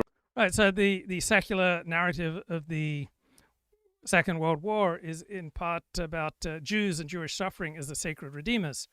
Then another common narrative in dominant elite media is the gay redeemer, right? They play the same symbolic role as the black moral guide or the female conscience, right? We get the gay character becoming the mirror for the flawed straight protagonist, right? Some kind of self-destructive man or emotionally stunted couple. They finally discover their humanity and their honesty through their gay friend's authenticity, compassion, and tragic suffering. So we see this in the TV show 6 Feet Under, Modern Family, the Last of Us episode Long, Long Time, and Just Like That, and all these streaming dramas where the gay friend carries the emotional intelligence that the straight people lack, right? We've got all these outsiders, softening, cleaning up, straightening up the straight world's guilt. And we had Rush Limbaugh getting into a great deal of trouble in 2007 for airing a parody song called Barack the Magic Negro. And it was based off an essay by an acquaintance of mine, a left-wing black gay writer, David Ehrenstein. And he used the phrase magic Negro in this critical essay, describing how white liberals projected all of their racial anxieties onto Obama, and they saw him as a comforting, transcendent figure rather than a political one. So Limbaugh took that phrase, turned it into a parody set to the tune of Puff the Magic Dragon, and had it sung in a caricatured Al Sharpton voice. Now, David Ehrenstein wasn't praising Obama. He was diagnosing how you have this cliche among our elite media about minorities redeeming dumb white people. And as an immigrant to America, I noticed there's far more anxiety about black-white stuff in America than in any other developed country. Part of it's because America has a higher percentage of black people than any other developed country because of America's history of slavery, but it's a radioactive topic in America in a way it's not in Australia or England or anywhere else. There is a touchiness and an intense level of anxiety on black-white stuff and this kind of racial observation and experience that you don't get anywhere else in the world. And this high anxiety creates fuel for anxiety release. And that's one of the things that Nick Fuentes contributes. He gives people release from the high anxiety of dancing around the tulips to never say the wrong thing about race. So we have diversity codes, we have all these points of friction, we have competing moral codes, communication habits, all these different ways to give offense. And it used to be when America was more united, when we shared a hero system, right, we shared these unspoken norms. And so navigating society wasn't as treacherous and anxiety ridden. But in a diverse America, I have to constantly code switch. And every interaction carries an uncertainty and anxiety about what is safe to say and how it might be received. You've got moral competition, right? Different groups carrying their own historical wounds and their own pride stories and demanding recognition and respect. And so everyday interactions are subtle status negotiations. You have institutional overcorrection, where you've got institutional DEI, and the topic of race, gender, identity is just thrown in everyone's face. And if you say the wrong thing, you'll be destroyed. You got the media fixating on it. So in a harmonious society, people take right and wrong, take the hero system for granted. But in increasingly diverse society, we have less and less in common with each other. Therefore, interactions with people who are different from us are more and more anxiety ridden. So there's more and more of a demand for the edgy humor and the release that the Nick Fuentes types of the world bring. You've got rebellion now as an identity. You've got emotional relief. You've got tribal sorting. It's for people who are tired of the HRification of society. Now, this tension over race is most intense among those with a university education. It is least intense among those with the least education, right? The sharpest racial tensions are among those who went to the most elite universities, because saying the wrong thing shows that you're low status. Working class Americans of all backgrounds tend to have more in common, these material problems with each other, and they tend to get along more pragmatically. Universities teach certain moral vocabularies of privilege and fragility and intersectionality that the facility with which you use these vocabularies is a sign of whether or not you're a good person and whether or not you're high status. And one wrong phrase in this world can cost you your job, cost you your career. This creates hypersensitivity, anxiety, and a constant search for micro offenses that's then fed by the elite media feedback loop. So what can we do to reduce all this unnecessary tension, improve the quality of life in America? Right, the more we have in common, the better we will get along with each other. This Netflix series, Death by Lightning, all right, it focuses on President Garfield's promotion of black civil rights. That's what he was all about, promoting black civil rights. Right? People get tired of being sermonized and preached at when they're just looking for entertainment. This Netflix series features the president's daughter going to bat for more Chinese immigration. Right? This is completely fictionalized. Right? President Garfield was opposed to the Chinese Exclusion Act of 1882, but only implicitly. Right? So you're just trying to watch Netflix, and it's preaching to you about the evils of anti-Asian racism and anti-black racism. And it's just another excuse for Hollywood to attack MAGA and Trump supporters, right? It's using 1880s politics as a mirror for the current political climate. And it says, this is the good guy, President Garfield. He's got moral courage, and his family is progressive on racial and immigration issues, and they're fighting the good fight against xenophobia, corruption, and populist demagoguery. And Hollywood continually retooling these historical stories to signal contemporary left-wing virtue and to critique populism and conservatism without naming it directly, right? It's tiring. There was a 3-part series on ESPN about Silvio Berlusconi and how he combined love of soccer with his winning populist politics and how bad his populist politics was. It's tiring, man. It's tiring. Greatest ever told. I find that doesn't have quite the same emotional purchase. Throughout the Christian centuries, the story of Christ's passion has often had that effect. A great many Christians have found themselves emotionally transported, shattered by the passion narratives. But in our own age, including for many of us who still identify as Christians, that emotional immediacy just isn't quite there, or you have to make an effort. That is, plenty of us still believe in our religions, but often not with the same intuitive. Right, if you were sick of Christianity that shared a dominant Christian hero system, well, how do you like the diverse America of today where there is no common bond? Immediacy or blithe faith with which we believe in our culture's true religion, the Second World War, the greatest story that we have ever told. The French novelist Laurent Binet calls the war our Trojan War, a landmark, a reference, a source of inexhaustible stories, a collection of epics and tragedies. And it's all that. But it's also our paradise lost. It's our epic of meaning and value, dominated by its endlessly fascinating central villain. More than we sometimes remember, it's the basis for our most fundamental convictions about what's good and evil. In the age of Hitler, in the post-Second World War age in which we live, humanity is our shared faith. The concept of human rights is, of course, much older than that. It goes back to the age of the Enlightenment and beyond, most famously to Thomas Jefferson, who in the American Declaration of Independence said it was self-evident that all men are endowed by their Creator with certain inalienable rights. And yet this claim is a problem. Not only because Jefferson wrote it while holding hundreds of men and women in slavery, but also because it's just factually wrong.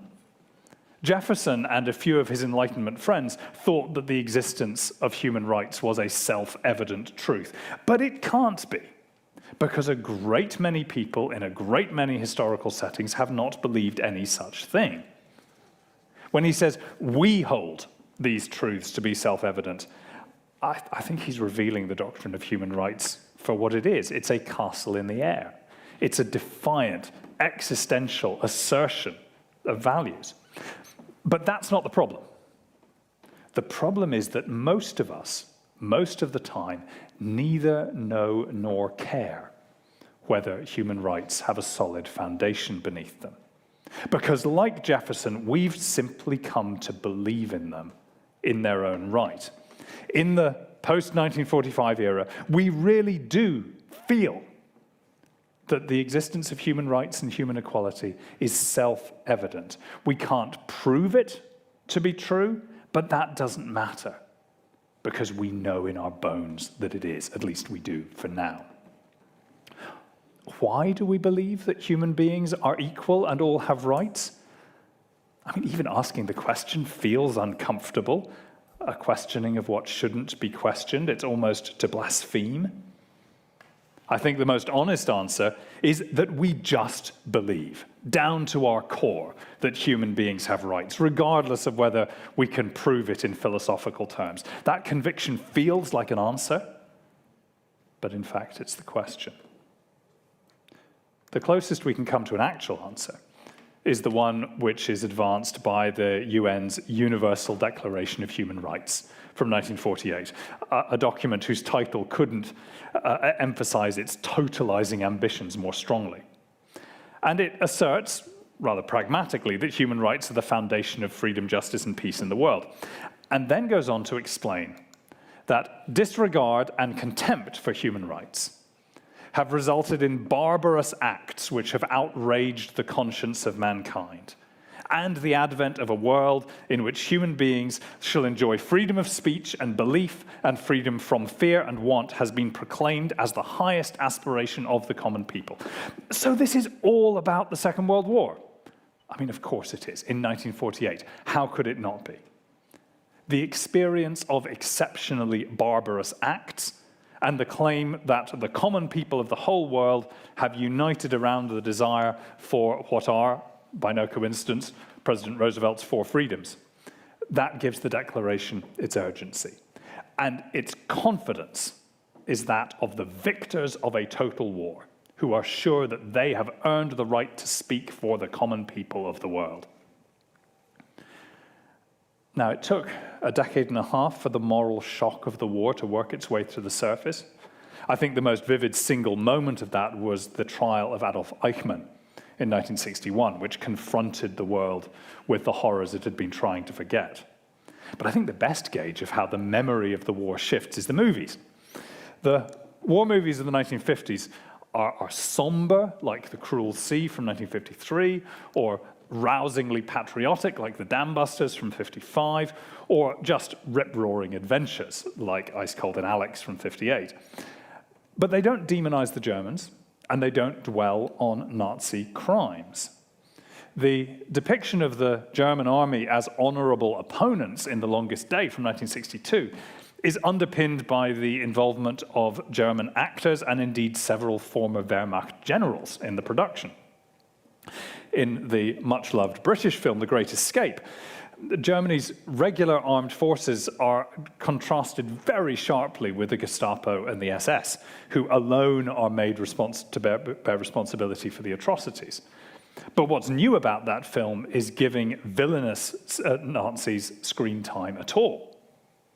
But over the following decades, cinematic Nazis become increasingly sinister until by the 21st century, we've got movies like Fury, in which the entire German war machine is presented as a nihilistic death cult, or Inglourious Bastards, a fully fictionalized account of an ideological war between Jew-hating Nazis and a squad of Jewish American Avengers.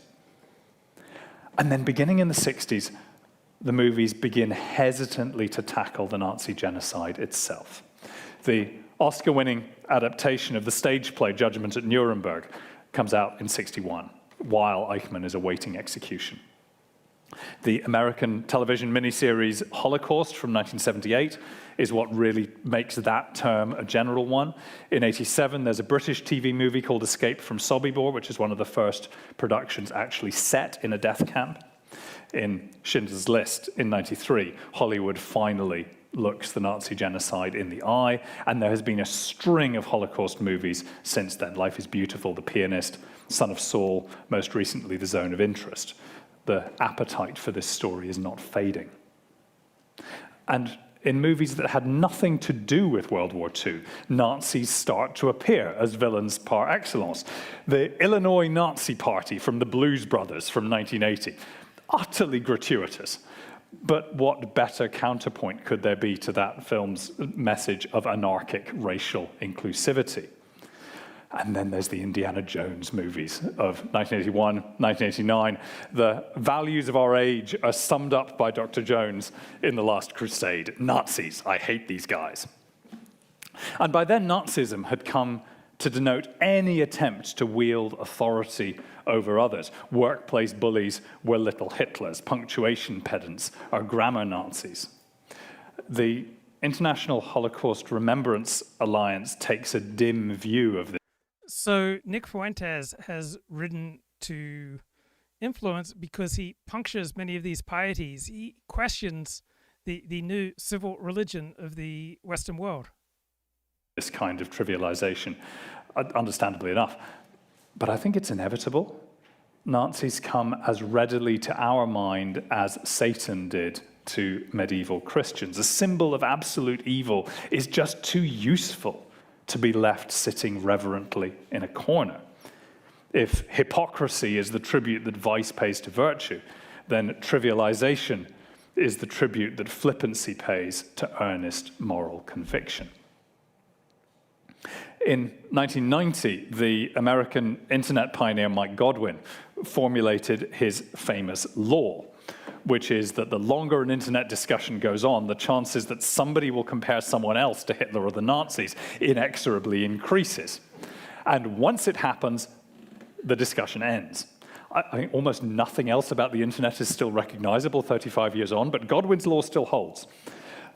Calling someone a Nazi is literally the final insult. It ends an argument because it's a punch in the face. What can you do in reply other than just hurl the same insult back? In a relativist, pluralist... So Nick and this Church of England intellectual are talking about very similar topics. So Nick does it at a 100 IQ level. This guy does it at a 115 IQ level. That's our one fixed reference point. So you can defend Stalin, you can peddle conspiracy theories about 9/11 or COVID-19, you can claim that most men who are accused of rape are innocent. And if you do those things, you'll probably only boost your online following. But even now, if you deny the Holocaust, you're an intolerable monster. And when you bleat about cancel culture, only other monsters will care. And rightly so. Because to deny the Holocaust is to reject the deepest moral truth on which our society is built. I think the clearest sign of this is the way that World War II has been translated into fully fictionalized settings, reshaped. Right, and so the more we hold up Hitler and the Nazis as the ultimate evil, the one transcendent in a world of moral relativity, right, the more sacred power we give them. And purified in the process. And it starts during the war itself, as J.R.R. Tolkien was writing what would become the 20th century's best-selling series of novels, The Lord of the Rings. Tolkien is quite right to insist, as he did, that his War of the Ring wasn't an allegory for the real world's war. It's a counterpoint to it. His fear, he's a veteran of the Battle of the Somme, is that while the Allies might have justice on their side, they would fight with just as much ruthless brutality as their enemies and would be dragged down to... And that's pretty much how the Allies did fight World War I and World War II. Pretty much just as much brutality and ruthlessness as their enemies. Their level. And so he wrote a novel that told an alternative story of a war not as it was, but as it should have been, a struggle against a dehumanizing tyrant in which the heroes, despite great temptations, destroy the power to impose tyranny rather than use that power against their enemies. Now, Tolkien knew perfectly well that in political terms that was a fantasy more unbelievable than any elf or wizard. That's why he wrote it as a myth. If we're going to use the memory of World War II to reset our moral compasses, then what we need are purified versions of it, not the compromised reality. And we've been doing it ever since. In Star Wars, the Dark Lord has stormtroopers and jackbooted interrogators, and he blasts whole peoples into nothingness and is then defeated by plucky farm boys in planes.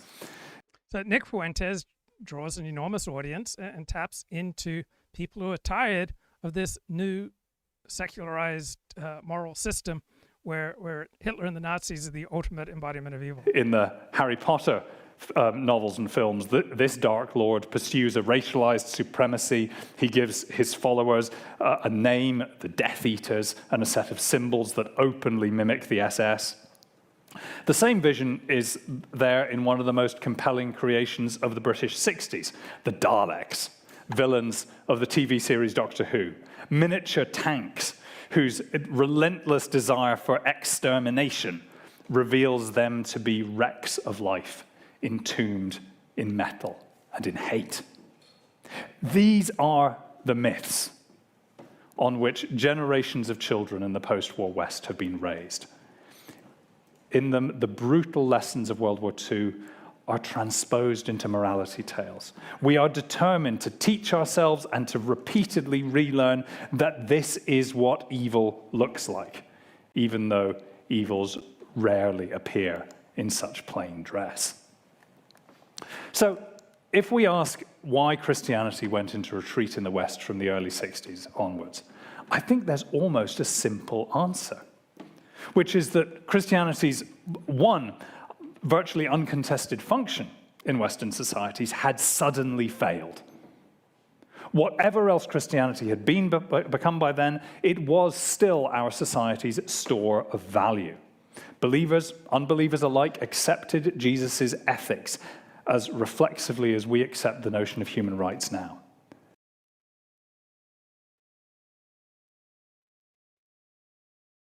So I was just reading a 2021 book called Challenges to Academic Freedom. And in particular, I was carefully reading an essay by Stephen Turner, my favorite philosopher of the social sciences. And he effectively notes in his conclusion that there really isn't any academic freedom, just like we do not get to live lives free from the judgments of others, right? Our sense of pride, our internal sense of value pretty much correlates at about a 0.66 level with our value to other people. You can't really generate effectively your own sense of value and worth, right? You get it from other people. And this has been studied in countless societies, and it's a universal truth, right? Our sense of pride is pretty much calibrated to our ability to assemble resources and to contribute to those around us. And you don't really get academic freedom any more than you have freedom of speech at work. Right? There's a fairly narrow band of topics that you can safely publish about as an academic without getting into trouble. Right? There's really no academic freedom left to defend. Right? The marketplace of ideas, right, that referred to a classical legal defense of academic freedom based on the real autonomy of faculty to pursue truth as they saw fit and to express their opinions in public without penalty. That certainly isn't how the world of the academy works now. Currently, academics largely depend upon grants and government funding, and so academics are tied to the judgments of their peers through a brutal system of competition for jobs and for funds. Right? The academic industrial complex is a competitive system of quantitative peer reputation assessment. It's a form of voluntary epistemic servitude, right? You have to direct your pursuit of truth, right, to a very narrow range of possible topics. Right? There's no constituency for academic freedom today. There's no legal basis for it. We have the rise of administrative law, which continually narrows the possible range for free inquiry. We have a dominant left-wing cultural shift in the academy, and we really don't have academic freedom anymore.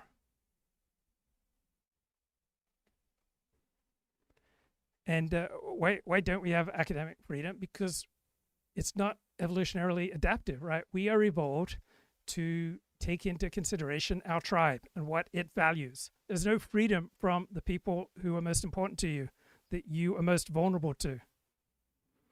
So the woman who coined the phrase voluntary epistemic servitude, epistemic refers to the pursuit of truth, right? She's an academic, Gloria Origi. She published a 2017 book, Reputation, What It Is, Why It Matters. And she captures how people, academics, intellectuals, to survive must willingly submit their pursuit of truth to the system of evaluation and reputation metrics around them, right? It's voluntary in the sense that they're not forced to operate within this system, but it's servitude because you are limited, right? Your thinking, your behavior, your publishing is coerced. So we have moved from a possible realm that had a lot more autonomy to a metric-dependent reputation society. Right? Scholars live inside citation indexes, academic journal rankings, grant scores, H-indexes, algorithms. They live within their reputation with their peers. Right? Reputations have become the currency of real-world success. Right? We have a quantitative reputation assessment, the impact factor of your work, the performance reviews, the funding competition. Right? You must continually adapt your pursuit of truth to what the system will reward. Right? Freedom operates in name only. In practice, you want to work in this system, it is voluntary epistemic servitude. right? It's self-administered. You anticipate reviewers' tastes before you write for a grant. You choose research topics that fit fashionable paradigms. You don't pursue truth. And you conform to journal preferences to ensure publication.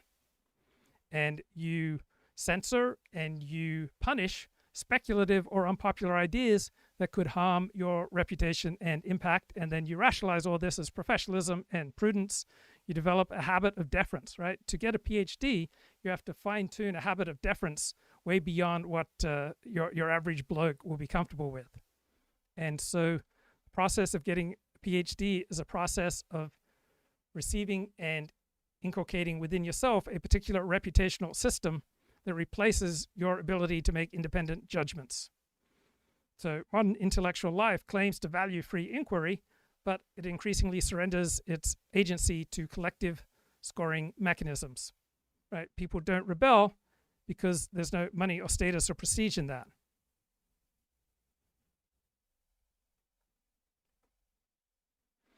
So in this perspective, you have scholars who believe they're free, but have essentially internalized their dependence on their peers' metrics. So they have become their own jailers. They have traded the pursuit of truth. They have traded their intellectual autonomy for reputational security, and they call it professionalism. Now, my paper that I love on pride, it's got a great title from 2018 here, Invariances in the Architecture of Pride Across Small-Scale Societies, right? It shows the empirical grounds of what Ryrie, the philosopher, only describes in philosophical terms. So she describes voluntary epistemic servitude, how individuals in modern knowledge economies internalize evaluation metrics and reputation hierarchies and surrender their judgment and autonomy to the rating of their peers. So she focuses on epistemic dependence and the sociology of reputation, right? How do we know to whom we should defer socially? The Snyder paper on evolutionary psychology evaluation, it comes from the world of evolutionary psychology of emotion. So it doesn't focus on social institutions, it doesn't focus on symbolic capital, it models internal pride as a computational adaptation that has evolved to track other people's value of us. And it works pretty much the same way across societies. Pride, our internal sense of pride, it feels great when we have it. That's a universal internal algorithm for gauging our reputation.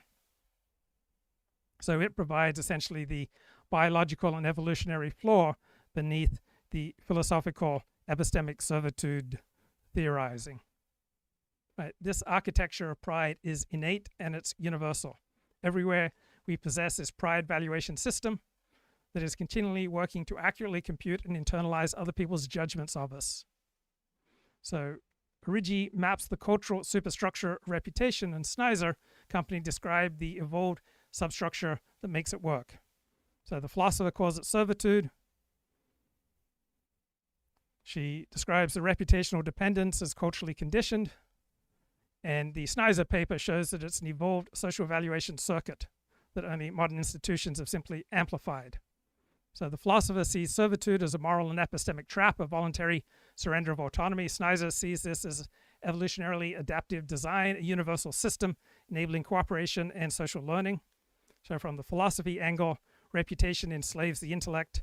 From the biology angle, it organizes cooperation and survival. So the philosopher laments our captivity to social approval. The biologist recognizes this is essential to evolution and human nature. So we all have evolved to feel pride and to feel shame depending on how other people value us. Then modern institutions build on that and they transform that evolved sensitivity into bureaucratic and digital metrics.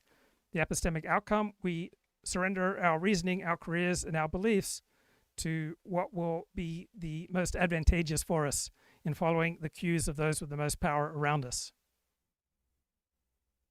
Right? Our dependence on reputation is not some kind of late woke cultural left-wing accident. It is a species-wide universal constant. Right? There is no alternative to this epistemic servitude. Right? Because the underlying mechanism is not some kind of cultural flaw. It is our evolutionary design. Pride is our calibration system. It's finely tuned. It's an internal meter tuned into how much other people value you. So it helps you choose behaviors that will increase your value to others. How generous you should be, how competent, how respectful, how much deference you should show. The emotion, pride or shame, is your feedback signal about how well you're navigating the people who are most important to you. So when you do something others admire it, you feel pride. When you imagine yourself losing that regard, you feel shame. And these internal signals have evolved to closely regulate our behavior long before there were universities, media, or reputational economies. Right? Our desire for good reputation with the people who are most important to us is not optional. It is an essential part of our operating system. But once a new set of values was in place, once a new lodestone had reset our moral compasses so that what had pointed towards Jesus now pointed away from Hitler, and it's not quite the same, that adjustment of the old coordinates makes the old maps redundant. And so they're abandoned, or just simply and quietly fell out of use. Many people still hold their Christian faith mixed in with the anti-Nazi values of their age. Maybe even... So people who preach about the virtues of emotional sobriety, no matter what's going on around you, you can maintain your internal coherence and feel good about yourself. It is a fiction, right? We are porous, we are vulnerable to other people's judgment. We're constantly striving for other people to regard us positively and to avoid other people wanting to hurt us. Right? We don't have a choice in that people will have power over our emotions, right? Our emotions are regulatory tools evolved to track our value to the people who are most important to us. Feeling hurt, feeling jealous, feeling proud, feeling ashamed. That is not a flaw in our self-management. It is our brain updating its model of our standing in the group. You can't delete that circuitry. You don't want to. So emotional independence is the equivalent of academic freedom, right? It's a comforting slogan that conceals real structural dependence. We should become disturbed when the situation in which we find ourselves is disturbing for our well-being, right? Serenity in the face of a disturbing situation is not maturity, it is idiocy, it is maladaptive, right? The buffered, sealed off, self-possessed, impervious self may be a psychological comfort to you, but it is biologically and socially false. We are porous organisms built to sense and to adapt to the judgments of others. Trying to live as if we're not like that is like trying to stop feeling the temperature. It cuts you off from vital information. So reputation is enigmatic, right? How a good name is gained or lost is not something that gets widely talked about, right? Why does one person have a good reputation, other people have a bad reputation? Right? You'd think that there would be a rich creative literature filled with insights. Here's a great maxim: self-love is cleverer than the cleverest man in the world. So people don't tend to like to talk about status and reputation, right? The topic of status, the topic of reputation has a very bad reputation. It's considered a vestige of medieval times, of a pre-modern anti-individualist perspective, right? Wanting fame, honor, status, right? These are regarded as primitive. They're phantoms of an earlier age, right? Only bitter clingers look for this.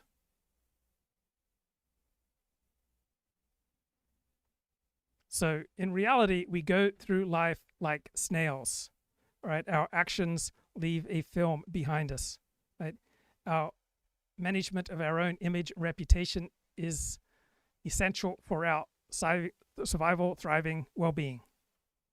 Right? It's not superficial, it's not cosmetic, it is vital. We are constantly striving to manipulate how other people see us. It's an arms race. It's an escalation game of believing and make-believe, of manipulating other people, being manipulated by them in turn. We all know the feeling of triumph when we think we have manipulated other people to view us in a certain way, and when we are appreciated more than we are really worth. We all remember the pain of previous humiliations when the world recognizes us at last as what we really are.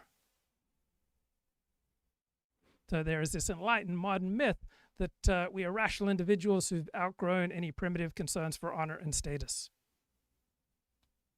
Right? Our desire for a good reputation is omnipresent and elusive. Right? We all feel the yearning and the power for this, but social sciences tend to avoid the topic because it doesn't fit with modern enlightened categories. Right? Modern intellectuals, people with elite educations, may try to believe they've escaped the reputational economy. They treat it as a relic of medieval times. Right? This is a delusion. Right? You think you're a scholar who pursues truth for its own sake? Well, you're still governed by peer review, prestige metrics, and the subtle coercion of recognition. So there was this successful historian in the United Kingdom who fabricated all sorts of nasty Amazon book reviews of his peers' works to try to inflate his own standing.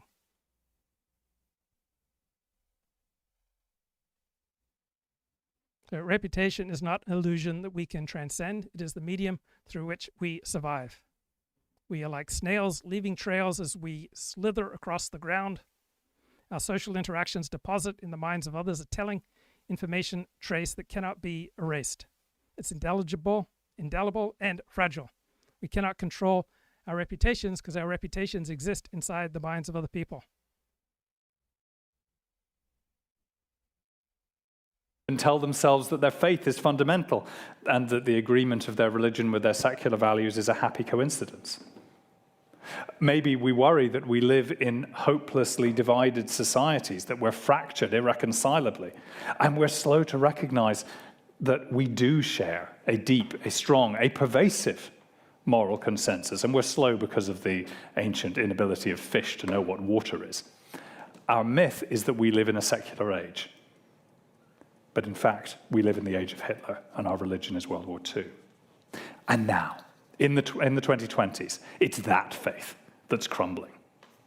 The war is losing its moral centrality. I think much of the planet is reasonably enough reluctant to accept that universal.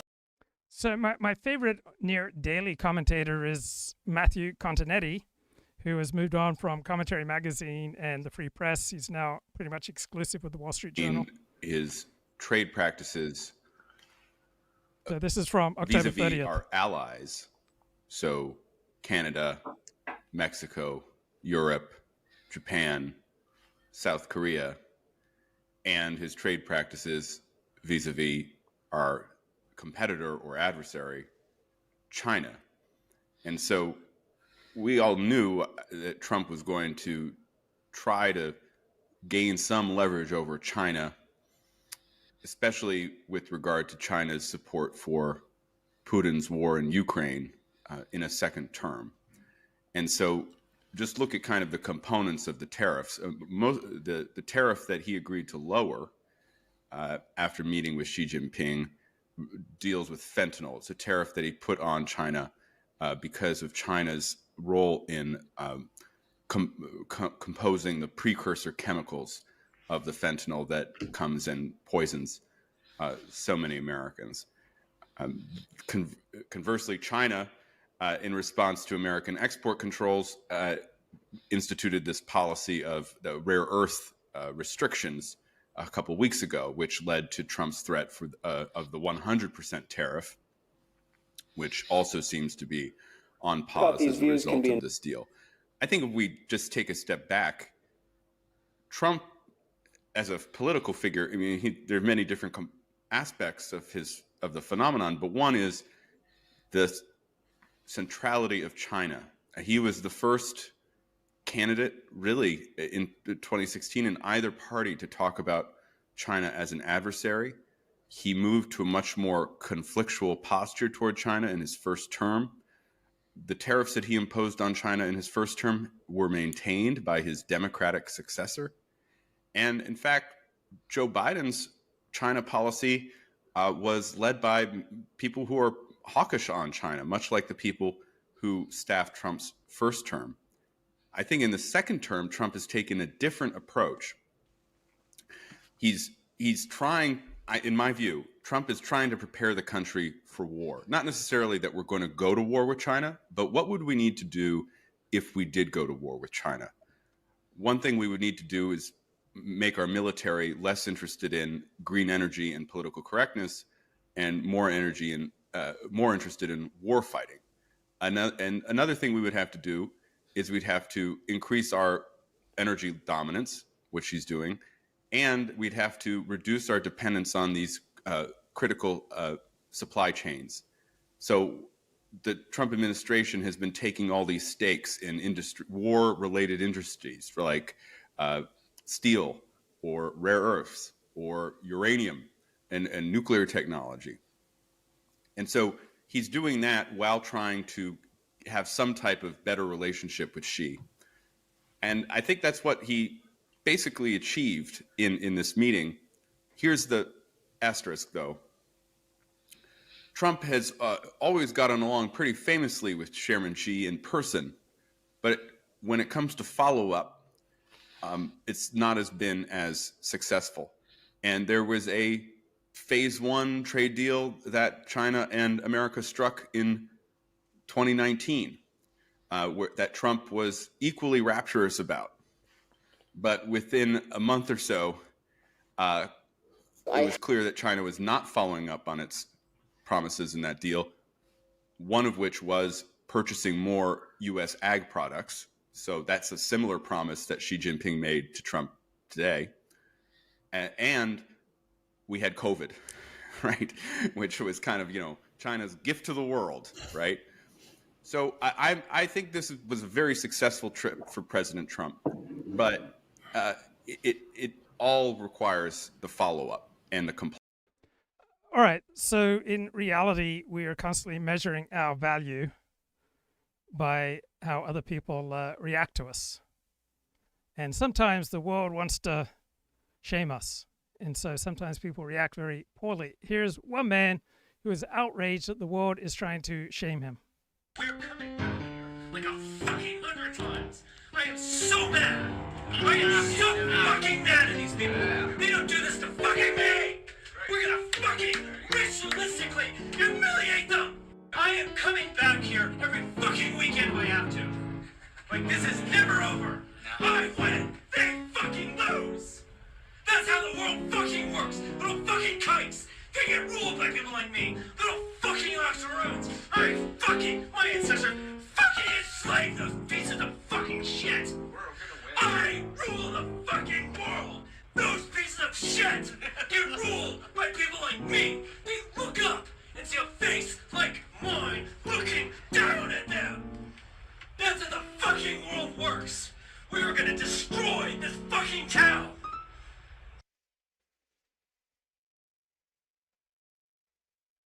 So you have Richard Spencer repeatedly asserting his dominance. They don't do this to me. I win, they lose. That's how the world works, right? This is a raw, visceral enactment of the reputation game, right? The agent is trying to manipulate how other people see him. He's just been humiliated by reality. He's trying to force other people to recognize his worth in his own view, and he's trying to construct his own identity. Right? This is a performance of a claim to high value in the face of humiliation. Right? He's not just simply expressing his beliefs, he's reacting to how he and his group are viewed, how his status is threatened.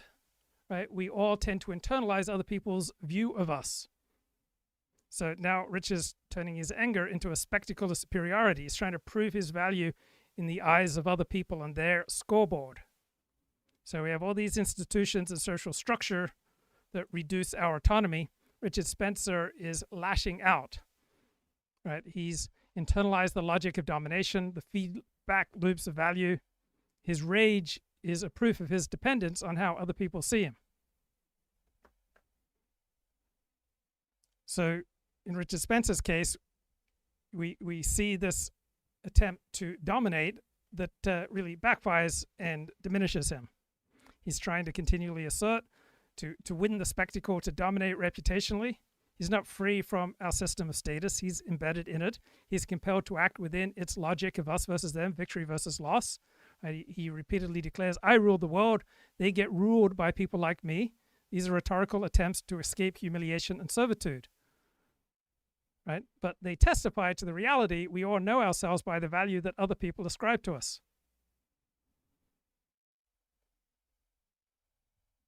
So this is an attempt at freedom that kind of devolves into a performance of dominance.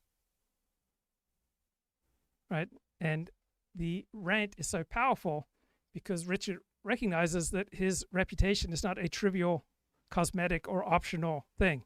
It is a social force that will shape his claims of identity, knowledge, and power. Right? Spencer is not coerced externally into this reputation game, but he behaves and yells as though he must validate his worth in other people's eyes.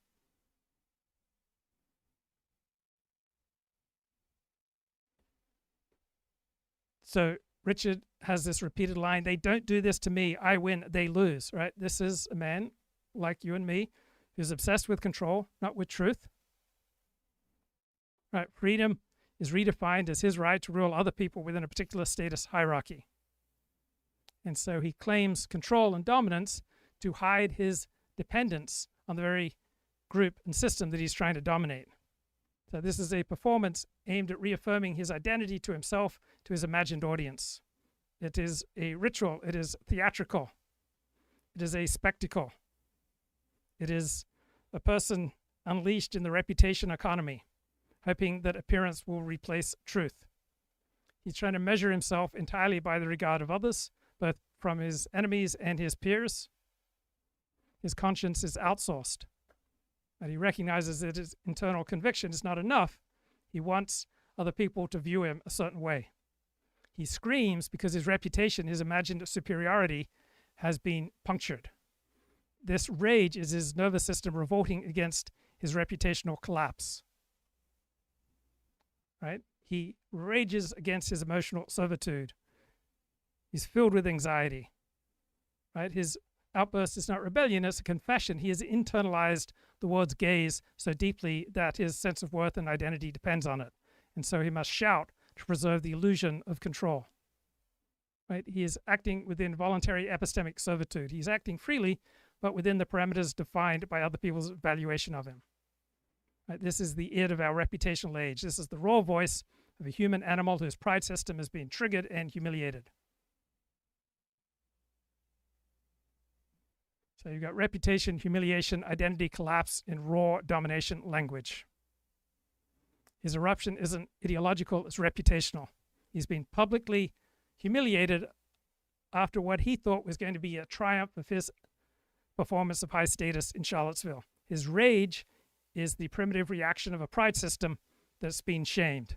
So when we define our worth through dominance and then find ourselves mocked, diminished, humiliated, we experience it as an existential injury, right? His words, they don't do this to me, that shows his pride system trying to reassert its dominance through verbal violence. We're coming back here like a fucking 100 times. I am so mad. I am so fucking mad at these people. They don't do this to fucking me. We're gonna fucking ritualistically humiliate them. I am coming back here every fucking weekend we have to. Right, Richard and his group have just been humiliated. He's desperate. He's trying to rewrite his reputational narrative. He's trying to convince himself and his followers that he is the top dog. He's trying to manipulate his imagined gaze of others, right? He's trying to turn defeat into an illusion of victory, right? His reputation management has lost all moral and epistemic ballast. Truth and reality are irrelevant. Now he's trying to assert and perform his superiority in this symbolic order. He has lost his buffered self. He's lost the fantasy that he can generate his own wealth, right? This is recognizing that his sense of worth is completely externalized. So humiliation detonates his whole self. He's not free. He's possessed by this reputational game, and his rant is his emotional servitude. He is enslaved to the gaze of his enemies. He is desperate to restore the illusion of mastery, right? He is claiming power, but he is admitting dependency. He is defining himself entirely in relation to those he claims to rule. Without them, there is no self to dominate. Right? This is the dark, extreme self of the reputational self. Right? This is what happens when we strip away manners, institutions, and euphemisms, and you get this primitive algorithm. Humiliation triggers rage, which triggers an assertion of dominance, which brings momentary relief, and then deeper dependence and humiliation. Now, think about how Nick Fuentes would have reacted in this sort of situation. Right? Both Nick and Richard operate in the same reputational economy. Their status among followers is everything, but their coping style is different, quite different. So Nick Fuentes rarely lets this kind of raw emotion show through, right? He's rarely as unfiltered as Richard Spencer. When Nick feels cornered or mocked, he shifts into irony and self-parody, right? He hides behind his smirk, his sarcasm, These give him plausible deniability. He's still winning because he turns his humiliation into a joke. He gets to keep control of the stage even when he's losing the argument. Richard Spencer explodes when he's defeated. Nick Fuentes creates a story. When he's banned and deplatformed, he presents himself as the innocent victim of a corrupt system, uses rhetorical moves that convert his humiliation, reputational loss into proof of his righteousness. So he keeps on top of the pride system by redefining his humiliation as evidence of his virtue. So Nick Fuentes is more accurately attuned to his audience. Right, Richard Spencer was more delusional. So Fuentes operates within a tight feedback loop of fans who reward outrage and irony. Nick knows how to perform for his base, to mock the press, to meme the quotes, turn the scandal into engagement. His anger is stylized, it's not spontaneous. So Richard Spencer exhibits narcissistic collapse, right? Humiliation overwhelms his self-control. Nick Fuentes has a more adaptive narcissism. He uses his charm, his humor, his feigned detachment to reinflate his ego without openly breaking down. He'll externalize the blame. He'll cast himself as the prophet misunderstood and persecuted by the system, and he'll keep feeding off the validation of his followers. They both recognize that their self-worth lives in the gaze of others. Spencer responds to his reputational death with raw rage. Nick Fuentes responds with theatrical martyrdom. Right? Richard screams, "I rule the world." Nick shrugs, "They fear me because I tell the truth." So Richard Spencer's meltdown was primitive and self-destructive. Nick Fuentes, performative and self-protective. Richard exposes his dependence on public approval. Nick monetizes the public approval. Like, this is never over. I win, they fucking lose. That's how the world fucking works. Little fucking kikes. They get ruled by people like me. Little fucking octoroons. My ancestors fucking enslaved those pieces of fucking shit. So for people like Richard and Nick, their politics, it's not about philosophy and truth. It's about public performance. It's about showing how much value they have. We're persecuted for telling the truth. They're performing every speech, every live stream, every confrontation in a reputational wager. If the world recognizes me, my worth is vindicated. When it doesn't, the result is rage and martyrdom. So the movement is a stage for self-repair, right? This is the fraught quest for a good reputation. It's dangerous because it fuses self-worth with public attention. And reputation's the only real currency here. Risk and shame no longer register. So what looks like ideology, nationalism, race realism, tradition, anti-Semitism, really is just the rationalization of a wounded pride. So Richard Spencer's post-Charlottesville rant, Nick Fuentes' endless streaming, both show the emotional core is not belief, but status. Who gets to feel superior and who gets humiliated? Right? The rage is epistemic and moral. Right? Both people need the world to see them as right. This is sub-rational. Their need for a good reputation bypasses reason. It's tapped into their ancient circuits of pride, shame, dominance, submission. Right? They're not arguing about ideas. They're fighting to recover face. So the quest for a good reputation quickly becomes addictive. It becomes a performance trap because it produces such intense emotional highs. You get admiration from followers, outrage from enemies, visibility in the media. But it's very easy to become dependent on that feedback. And then you need to become more and more extreme in your performance to maintain attention. So reputation movements will always radicalize even when their ideology doesn't change because the logic of spectacle takes over. Right? Nick must escalate his provocations to maintain his audience. He must engage in absurdly risky acts, more public outbursts, more inflammatory statements. These are the price of staying visible in a competitive market for attention.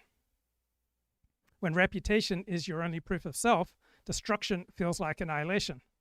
Right? When Richard screams, "They don't do this to me," this is his bid that he matters. Even in disgrace, he is still the protagonist. Right? Their search for reputation has become the non-rational driver that overrides sane self-preservation. So the alt-right makes visible what operates quietly across our lives. Reputational economies replacing moral economies and intellectual ones. The academy, activism, influencer culture all run on the same fuel, just in different register. With Nick and Richard, the mask is gone. You get to see the naked pride system lashing out for recognition. So our fraught quest for reputation is the psychological skeleton of the alt-right. Ideology is only the costume. Right? It is the journey for reputation that is the driving force. So in this Netflix series, Death by Lightning, you have a father who lost 2 sons in the Civil War, and he reframes their death as, well, they sacrificed themselves for an idea. It's not generally what people sacrifice themselves for. People generally sacrifice themselves for reputation and for importance with the people who matter to them. The ending of the 2006 movie Flags of Our Fathers was much more real. Right? They may have fought for their country, but they died for their friends, for the man in front, for the man behind. That's why they die. Right? That's an honest eulogy. Right? Soldiers fight for survival and for the men that they trust. You may get ideas and patriotism, but in battle what keeps men moving is loyalty to one another. Right? It's not country first, idea first, comrade second. It's friends first, nation later, ideas later. Right? People don't endure pain, humiliation, and risk because of abstractions. They do it for concrete relationships, for those that they love.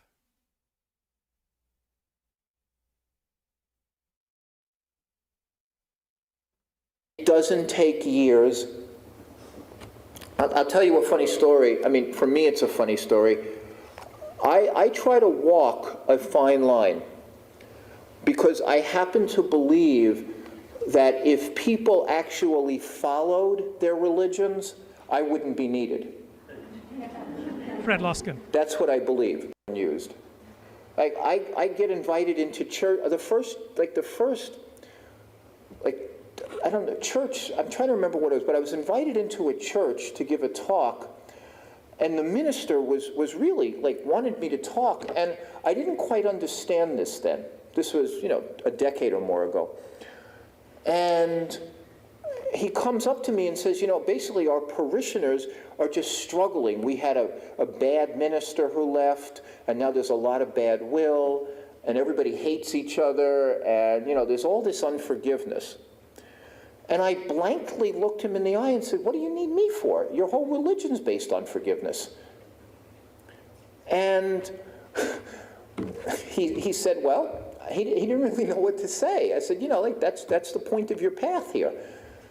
And he said, well, I guess we don't practice it that much. And I said, well, you have technology even. I mean, I know you've been given an injunction to pray for your enemy. So do that. And the amazing news is, if you pray for your enemy, your blood pressure will go down. And your stomach will untighten. I'm going to look at it from that point of view. But you already have the technique. I will tell you that praying for your enemy, there's studies on this. There's a couple of research projects on yoga practices that have used something called mantra, the repetition of a holy thing. But you can say, Jesus Christ, have mercy on me, or may I meet Buddha, or whatever it is. It doesn't matter what the fill-in is. But the repetition of a loving, holy thought in people with some lung problems helps them breathe more fully. And it helps people with cardiac problems relax, because it's the same nervous system. So I said to him, well, just ask your people to practice their faith. It's very hard. They invited me in anyway. I mean, I was trying to, get myself out of business here. It's sometimes easier when people hear it from a secular point of view. I went into what I can say in the simplest terms is your life is going along normally, and your heart rhythm is something like this. It's a sinus rhythm. It's just, it's reasonably even. It has a nice amplitude. It's just like this. And that's put onto a computer screen when they take the jolt. So it's like this. Okay? If you get mad at somebody, well, again, within 100th of a second, this turns to jagged. Your heart's in distress. Just goes like this, and then it's jagged. And the important thing is the amplitude shifts. And when the amplitude shifts, your body for the body, but it's also what's dangerous for the mind. So you're going along like this and you think, gee, I hate George Bush, or I hate Bill Clinton, or I hate my mother, whatever it is. And then it gets like this. And then it calms down a little bit. And then you think, oh, this traffic is terrible. So it gets like this. And then it goes like this. But you picture the people who have real grudges. Every single day they're saying those kind of things to themselves. This is becoming normal. Okay? If you picture that, and you ask yourself, is this what I want to do to this body, this precious body and this precious gift? Is this what I want to do? Because the anger is in me. The resentment's in me. It's not in them. It's in me. Is this what I want to, is this the gift I want to give this body? The remarkable thing is, so you have your body going like this, your heart rate, and then you get angry. But if you think a deeply loving thought, this gets better. That's what's also so remarkable. This gets better. So you have your normal resting rate, and then you have love. And then you have forgiveness and compassion and goodness. Your heart opens to it on a physical as well as a literal level. I can't believe that's a mistake. And I can't believe, and this is me, that we weren't meant to discover the science of this. The rudimentary tools we've had for 3,500 years, when the yogis were the first people to know that positive emotion was good for you. And then saints have been saying this forever. I mean, there's no improvement on the prayer of St. Francis. There's no way to improve that. But imagine that there's a little bit of a technology and an EKG reading that shows you that if you say the prayer of St. Francis, I find that wonderful. And I think that's the natural progression of human beings. You know, as their minds become more able to hold science. The commentary podcast. And conservative media. Matthew Continetti. We have, I think there are 3 points that we should pursue here. One is this question of whether Biden was president in the last 6 months of his presidency in a fundamental sense. Was he making the decisions to move carrier groups? Talk about big decisions, right? Move carrier groups, how things were going between Russia and Ukraine and our role in them. And then, of course, the post-election questions involving the use of presidential power at the end of the term, which are often controversial, including the use of pardons, but also the drafting of executive orders that attempt to gum up the works for the next president by creating new facts on the ground the next president then has to reverse if they haven't been done by legislation. So when Biden announced that he was not running for re-election and that Kamala Harris should be the nominee, it wasn't just a talking point when people like us said, if he can't be the nominee, he should probably resign the presidency and let her be president. That is how our system works. She's the vice. If the president becomes infirm or cannot perform his duties, there is a backup politician elected by the American people who can take on that role. And if we understood that he was resigning on the basis that he had demonstrated cognitive incapacity to continue as a candidate, he had demonstrated cognitive incapacity to continue as president. And somehow that never rose higher than a kind of debating school argument that we would have and other podcasts would have and people would have. And I never quite understood why, but I think there's now a through line from what happened before he was shown up in the debate, 3 weeks of that bizarre backdoor campaign to get him to quit with George Clooney's op-ed and leaks from Obama, this, that, the other thing, and then onward, and why the press that supposedly loves a great story and loves, there's nothing more than like controversies of this sort that could really, because they were in on it. They were in on it from 22, 23 onward. We know that because we were talking about his cognitive incapacities for the 2 years before he finally acknowledged them with the retirement from the political campaign. But yeah, if you were Joe Scarborough, somebody was inviting you to the White House and you said, my God, he's 110% there. If you're Karine Jean-Pierre, who of course worked for him, she's like, boy, I can't keep up with him. He's so energetic and active. What is toxic? Where was Peter Baker? Peter Baker, noble, wondrous, young, now graying old man. But when I knew him, like the best young reporter in Washington back in the late 80s, 21 years old, a phenom, and writing books and being this remarkable presence as a figure of gravitas, but importance. Like, he's the White House, the chief White House correspondent of the New York Times. He knew. I mean, if I knew, he knew.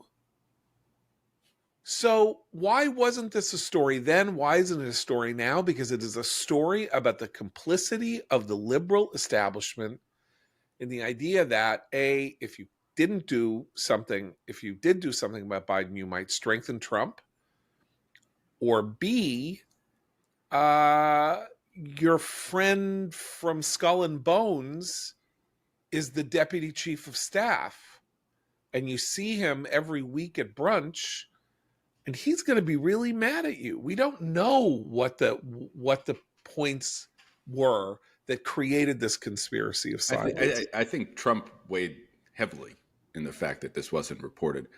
But the other element that I think helped Biden remain in office after he withdrew from the race was Biden's insurance policy, and that was his vice president all along.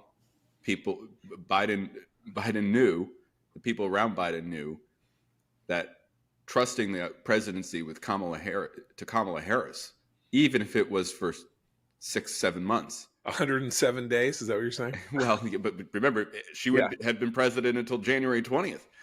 167 days. Yeah, exactly. Yeah. Would have been a disaster. So this is how cynical Biden and his crew were. That not only were they hiding the reality, but they had their backup plan, which was who would want Kamala Harris in charge.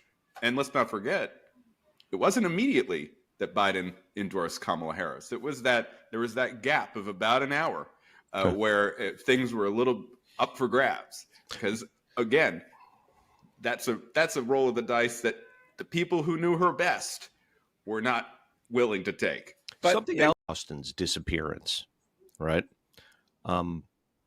That's the kind of thing that happens, goes without consequences in an administration where the executive is already an absentee leader. Case, right? You keep your friends close, your enemies closer, you keep the circle close, and if you don't have the mafia powers to, like take somebody out and leave the gun and take the cannoli, you better keep them, in the house so that they don't fire out. But the question here is the people who weren't officially in the house. The liberal establishment in the United States, as represented by the media, as represented by House Democrats, Senate Democrats, all kinds of politicians in the United States, they were there.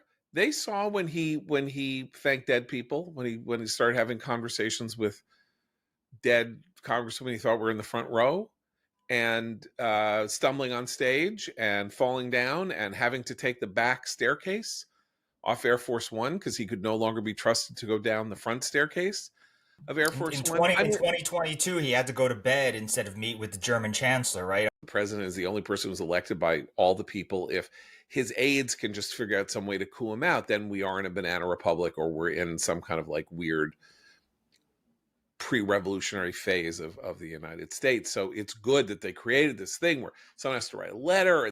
Right, talking about the 25th Amendment. So here's the news media cliche about Nick Fuentes, and it's embodied here by a Washington Post news report from the past week. The resurgence of 27-year-old Fuentes, who has argued that immigrants and organized Jewry are conspiring to extinguish the white race, has set off bitter infighting among conservative influencers over whether he should be tolerated or denounced. I mean, surely there are other options, right? We're in a situation where, according to ChatGPT, as of today, there's no verified case where a self-identified groyper has murdered someone. So this framing of tolerance or denounce is a false binary. I remember saying to my therapist, I don't know whether I should just walk away from my friend or confront my friend. And my therapist said, well, why do you need to do either? And because I learned not to react, all right, my friend eventually ended up getting me a valuable job. So you can ignore Nick Fuentes, you can analyze Nick Fuentes, you can engage critically and selectively, you can acknowledge his presence and keep strict boundaries, you can quarantine, you can reframe, right? Instead of responding to him directly, you can redirect attention to constructive versions of his concerns, you can practice studied neutrality. Right? There are all sorts of different approaches to the Nick Fuentes challenge. Right? We hear a lot about toxic masculinity. What about toxic femininity? Toxic femininity. If there are distinctive masculine vices, I think we can concede that there are. There's a lot of talk about toxic masculinity. It's a regular subject of discussion. What are the feminine vices in that story? Gossiping, inability to deal with conflict directly, and kind of suppressing conflict and aversion to directness, which naturally in a workplace is a big problem because you need to be able to give direct feedback to people, including negative feedback. But how would you imagine a landscape where the equivalent, the fairness you have in mind, right, that you think is absent in how men and women are treated? Are you going to have a man sue for, the hostile work environment, complaining that his female coworkers gossiped too much or didn't argue with him enough?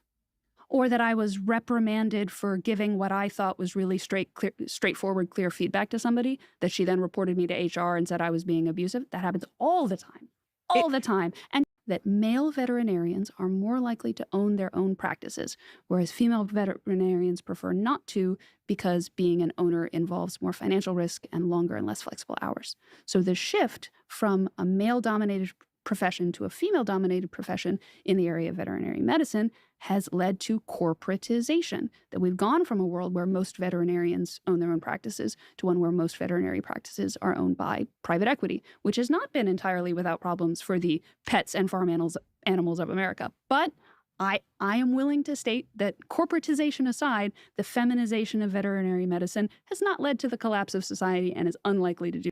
We're not just talking about, sort of workplace dynamics, right? We're talking about academia failing to solve serious problems, journalists failing to report the whole truth about the world, right? Like, this is your critique of feminization. I think it is a reasonable critique of things that wokeness did.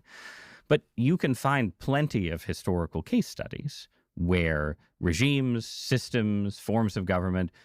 Yeah, I think the thing that offends a lot of people about diversity statements, especially for new applicants to jobs, is that it's not a clear ticking the box. Are you gonna treat people fairly or not? It's show me how much you care about diversity. Prove to me that you are really on board with this wokeness. By your defense of the communist loyalty oaths, if it were less of a discursive essay.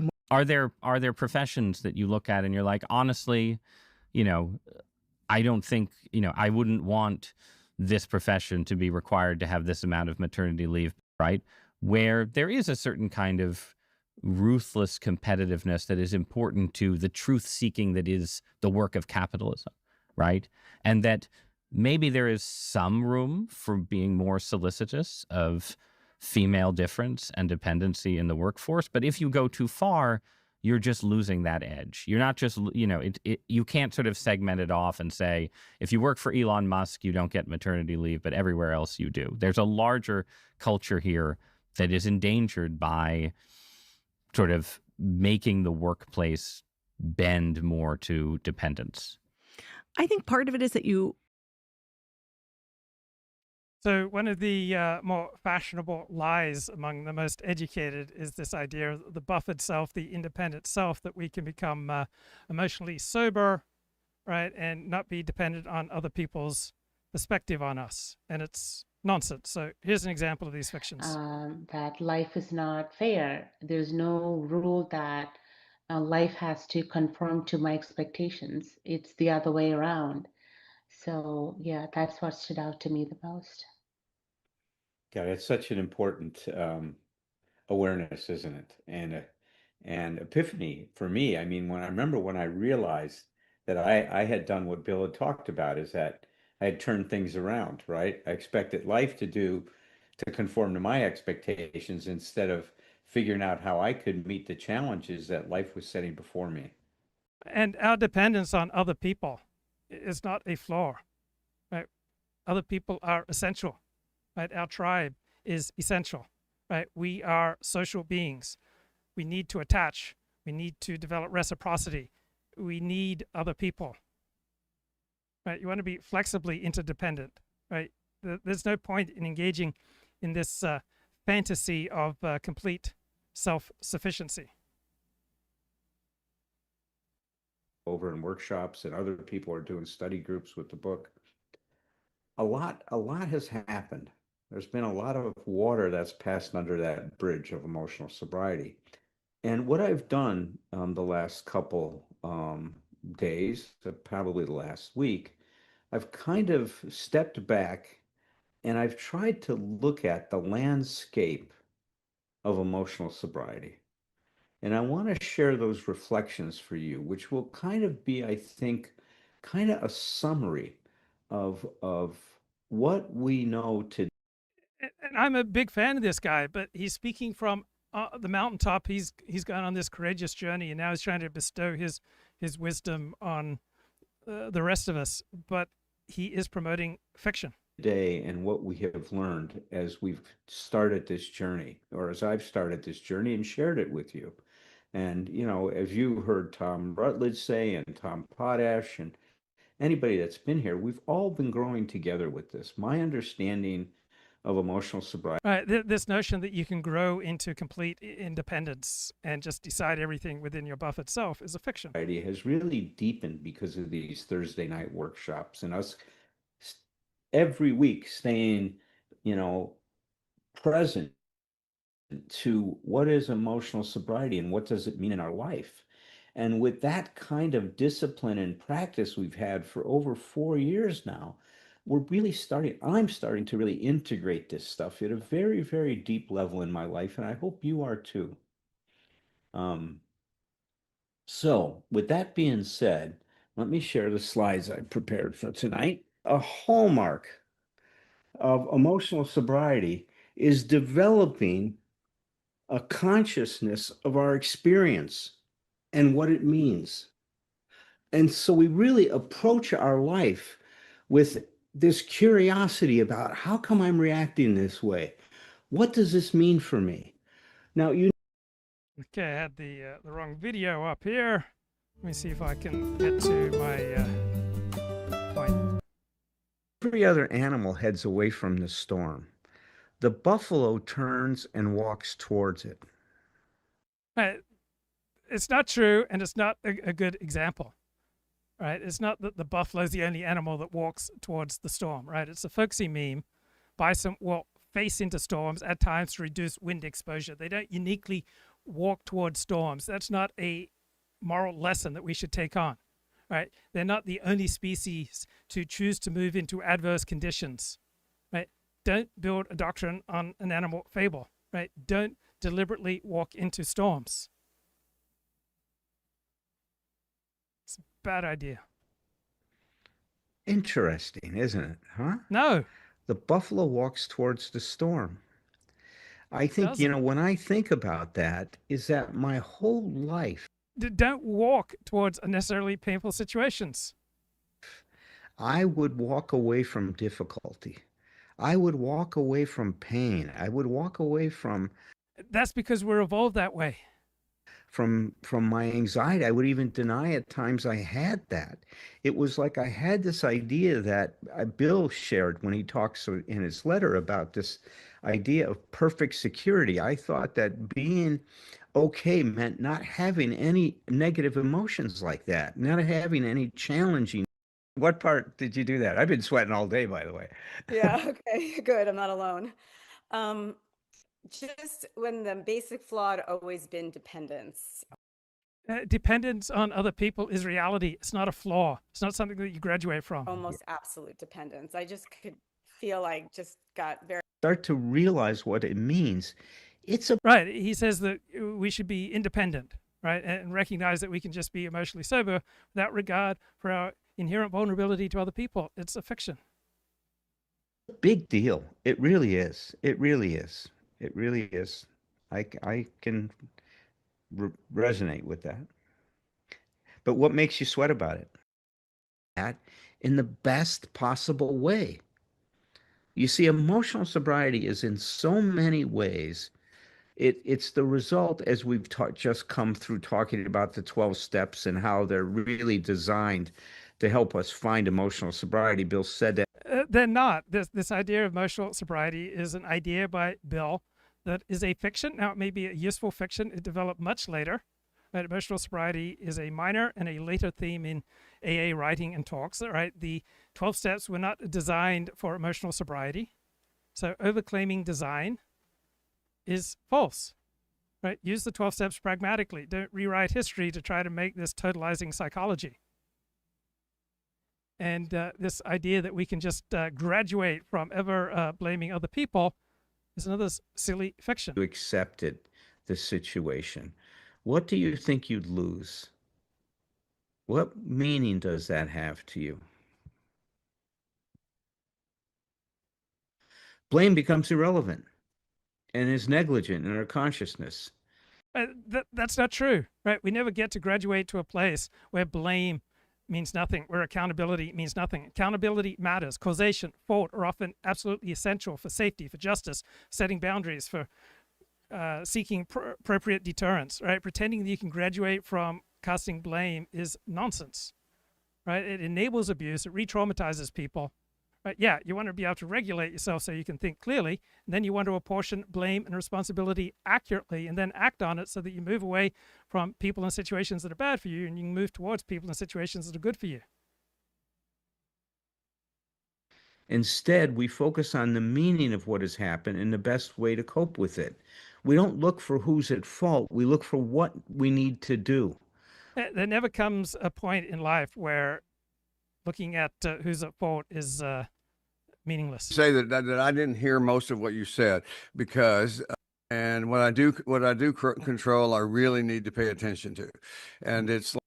We never get to be in control, right? We can have more or less control, but trying to seek out more control than is adaptive is maladaptive, is bad for us, right? We're always porous, vulnerable human beings. And there's two things in our mind. This is oversimplified, I'm sure, but two things in my mind that I'm in control of.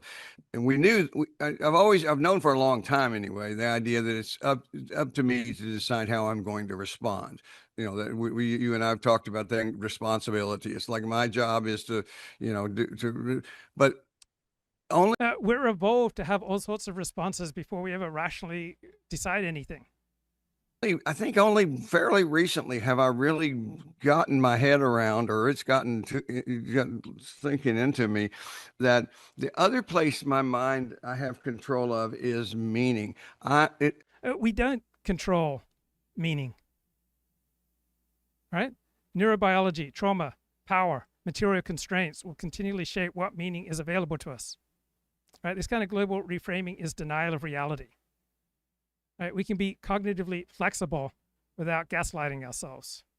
I am always in charge, and this is. You're not always in charge, right? The situation's in charge. Because what I notice is when I bring this up with people start to get pretty defensive sometimes. Right, they're defending reality. Because it's really taking away victimization. Right, sometimes people really are victims. It's like you get to determine what the meaning of this is. It's like my differentiation was how how I was stuck. I've been saying that a lot. I was stuck in my development. I was stuck in that it's all about me syndrome. Well, that is how we evolved to survive, that we interpret things primarily in terms of what it means for me and for those I love. And life should be easy kind of thing. And now that I've started to grow up, I've embraced the opposite of that. I know it's going to be a challenge. And today, the real issue is being able to walk towards that storm. Walking towards a storm is a really bad idea usually. Don't do this. This is terrible advice. That difficult situation, instead of running away. Don't walk towards terribly difficult situations if it would be more adaptive to avoid them. Away from it and being able to see what I can learn about myself or about themselves. It was pretty amazing. But at one point it was really scary to go there. We pressure ourselves to change rather than pressuring everyone else to change to meet our needs. Sometimes, right, we need to put pressure on other people, right? Not everything is just about you as an individual. Many problems are systemic, relational, social, right? You need to engage in healthy levels of influence, negotiation, reporting, legal remedies, right? Work inside and work outside. Work on yourself, develop your self-regulation. Plus, we're all conditioned and incentivized to construct the niche around us in the most favorable way possible.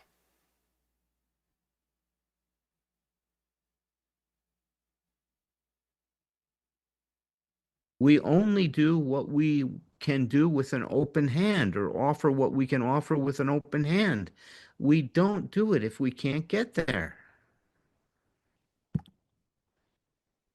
We don't blame others for our discontent. We take responsibility for the experience we're having in life, for the existence that we've created. I create my existence as an adult, no one else. We don't. We are co-created by reality, by other people, by our families, by our tribe. We never get to graduate from our vulnerability to others. Yes, it's been influenced by my past. There's no question, but it's my ability to be able to deal with that and create the life. The past is never past, right? The past is always with us. We don't get to graduate from the past. The past continually shapes what is presently available to us, right? Dealing with it, right? That helps, but it doesn't erase the constraints from injury, illness, poverty, right? All sorts of things that have happened to us. We have some flexibility. We can improve our range of responses. We don't get to have this kind of total reset. Life I want to. My past does not have to determine who I am. Your past will determine in large part who you are. Unless I don't deal with it. Then my past will become my present in so many ways. Your past is always in your present. You never get to graduate from the past being your present. Transformation that's taking place creates this new consciousness. And with this new consciousness, a higher level of consciousness, we begin to live by our new truth rather than the old lie. You know, we hear in the program all the time that until we let go of our old ideas, the result is nil. Well, what is this old lie? This old lie is that life and reality has to conform to my expectations for me to be okay. We are driven by evolution to continually shift our niche and reconstruct it in ways that are favorable to us. It's an if only. I remember early on in therapy, I said to my therapist, oh, I want to be just fine inside no matter the situation I find myself in. And that's silly. You want to place yourself in the situations that are most suited for your thriving. Things would go my way consciousness. Our consciousness really creates this idea that my well-being is so dependent on people, places, and circumstances. Our well-being is heavily dependent on people, places, and circumstances. We never get to graduate from that vulnerability. As we develop our maturity, we start to realize that we've had this whole thing turned around. That it's up to us to find the best way to meet our world, to meet our challenges, to meet. Right. We never get to be independent of our family, extended family, our tribe, our community. It's not really up to us and our own rational, strategic, autonomous decision-making to chart the best path in life. We're heavily determined by our genetics, our past, and our community. Reality. And that we have to let go of the expectation that reality will be what we want it to be, and instead orient ourselves to the fact that we are the ones that are going to be challenged by reality, and that purpose and meaning in our life comes from how we meet those challenges. So we go from an I'm okay if consciousness to an I'm okay even if consciousness. Yeah, it simply doesn't work, right? You're not going to be okay if you have no money. You're not going to be okay if you desperately need medical care. You're in constant pain and you can't secure the medical care that you need. You're not going to be okay if nobody cares about you. My slides with you tonight on the landscape of emotional sobriety. Bill says in step 12 at some point, he goes, for it is only by accepting and solving our problems that we can begin to get right with ourselves. We don't always get to solve our problems. Right? It's really not, we don't have as much strategic, autonomous, rational power as he pretends here. Right. It's just, they sound exactly like Ibram Kendi and Robin DiAngelo. Exactly like them.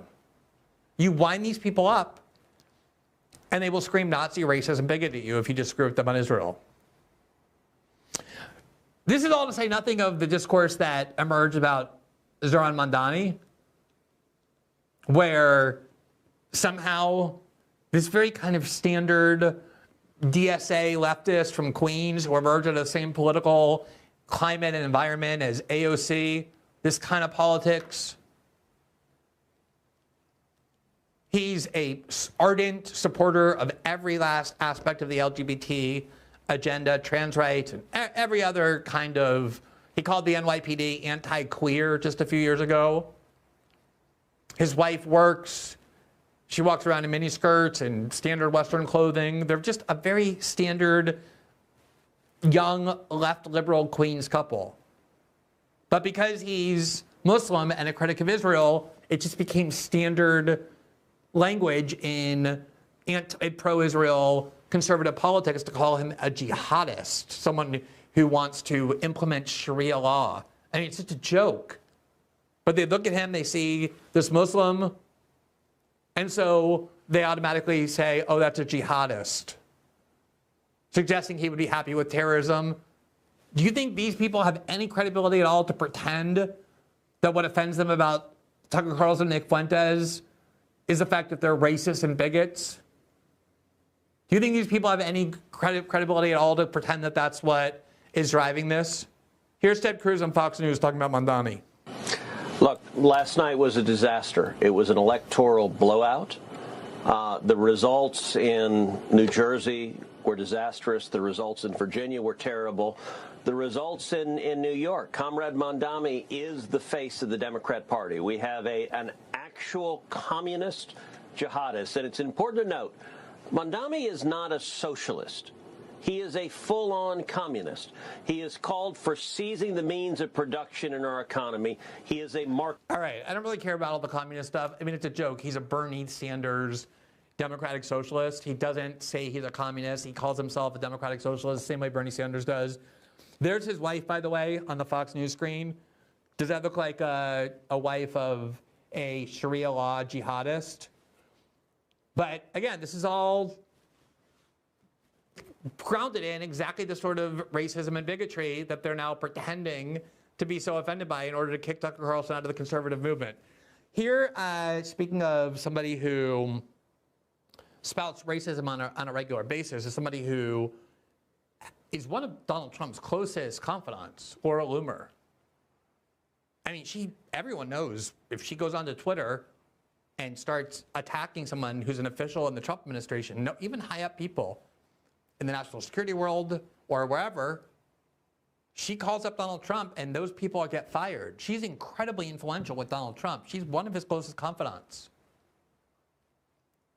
You won't find anybody more overtly racist than Laura Loomer, overtly more bigoted than Laura Loomer. But the difference between Laura Loomer and Nick Fuentes, at least one of the differences, the determinative difference as to why conservatives are insisting that Nick Fuentes be banished, but Laura Loomer has a open door and an open line with Donald Trump, is because Laura Loomer loves and supports Israel and Nick Fuentes doesn't. Here's the sort of thing Laura Loomer says, September 8th, 2024. If Kamala Harris wins, the White House will smell like curry, and White House speeches will be facilitated via a call center, and the American people will only be able to convey their feedback through a customer satisfaction survey at the end of the call that nobody will understand. Even with Elon Musk's X, the tweet was, the visibility of that tweet was limited because X decided this post may violate X's rules against hateful conduct. Laura Loomer has been on a crusade for the last several months to insist that Muslims be banned from all aspects of American life, not be allowed to vote, not be able to hold elective office. Here's Laura Loomer, September 25th. Quote, "We have Sharia law all over America. It's time for the GOP to start cracking down on Islam in America before we turn into the UK or France. We need..." All right, Laura Loomer does some good work and she does some stupid work, but getting too attached to the outrage economy, it's not good for you. Right? Fred Luskin, author of the great book Forgive for Good, shows a more effective way of living. So instead of fighting with people about who they didn't like or what it was that went wrong, we taught people to be more grateful. We just went right at it. Breathe and be grateful. That'll work for almost anyone. And I'm simplifying this dramatically, but I'm telling you those work.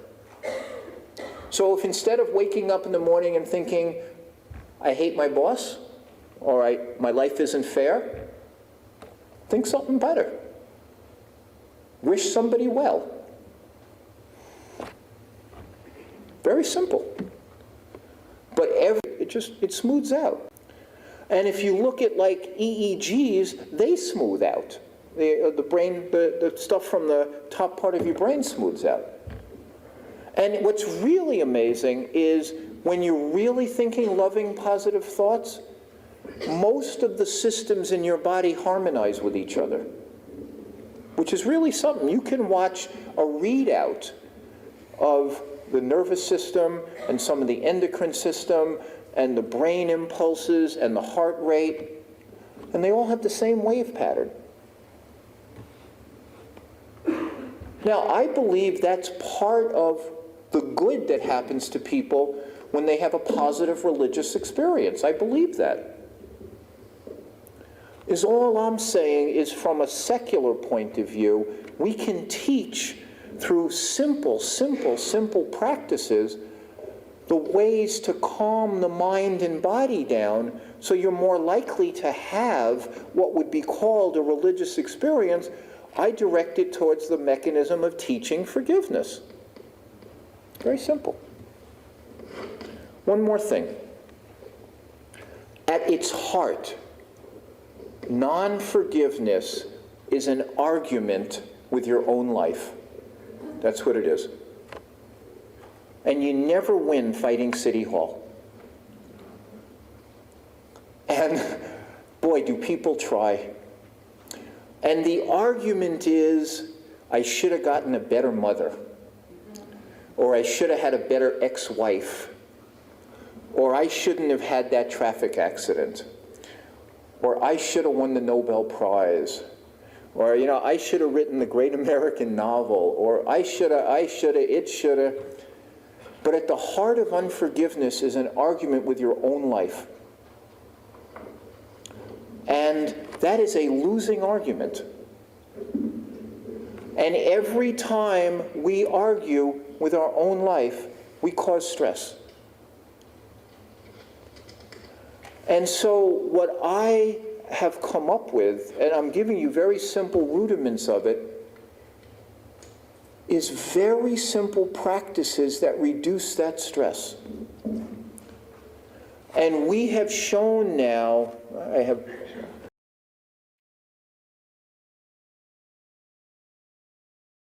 Turns out American President Donald Trump was onto something. Where are you from? BBC. Okay. Here's another beauty. It's a good line. Impartial, free and fair. Yeah, sure. Well, that criticism of the BBC and John Sopel, who was talking to there, apparently was well-founded, because the so-called impartial and accurate public service broadcaster is nothing but. You are fake news. Sir, go ahead. Can you state categorically that nobody... No, Mr. President... Because tonight the BBC is facing serious questions over its credibility after the Daily Telegraph exposed a panorama segment that heavily doctored a speech by the American president in 2021, hours before the infamous January the 6th Capitol riot. As you're about to hear, the corporation spliced together two quotes 1 hour apart to make it seem like he encouraged an insurrection. They played the following clip. We're going to walk down to the Capitol, and I'll be there with you, and we fight. We fight like hell. But Trump didn't, in fact, say this at all. The BBC spliced together two clips that took place 54 minutes apart. So let's go through it again. We're going to walk down to the Capitol, and I'll be there with you. Now, see there, between Capitol and, that's a cut. Here's what Trump actually said. We're going to walk down to the Capitol, and we're going to cheer on our brave senators and congressmen and women. It's different. It wasn't until nearly an hour later that he then said the second part of the BBC's version. We're going to walk down to the Capitol, and we fight. We fight like hell. That is damning stuff. Now, this, of course, is coming from the holier-than-thou BBC that even has its own so-called fact-checking service named BBC Verify that they claim counters disinformation. Oh, the irony. So I was telling you about this 2017 book on reputation. And here's an anecdote at the beginning of this book.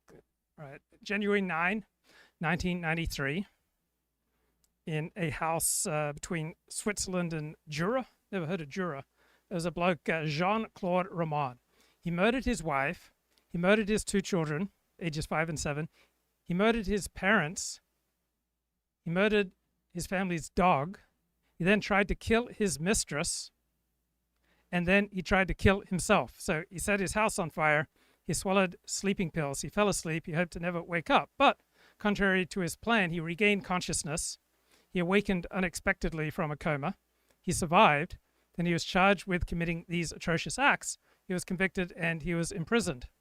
And so why did he do these terrible things? Right? Because he had constructed for himself a bogus reputation. He had claimed to be a successful doctor working at the World Health Organization in Geneva. He pretended to be a friend of important politicians and internationally renowned researchers. But the whole picture was fabricated from top to bottom. It was an enormous lie. He never completed his medical studies, and for 10 years, rather than working as the doctor he pretended to be, he frittered away days inside of his car in the WHO parking lot in Geneva, or he loitered in the woods, or he loafed around in cafes until it was time to go home.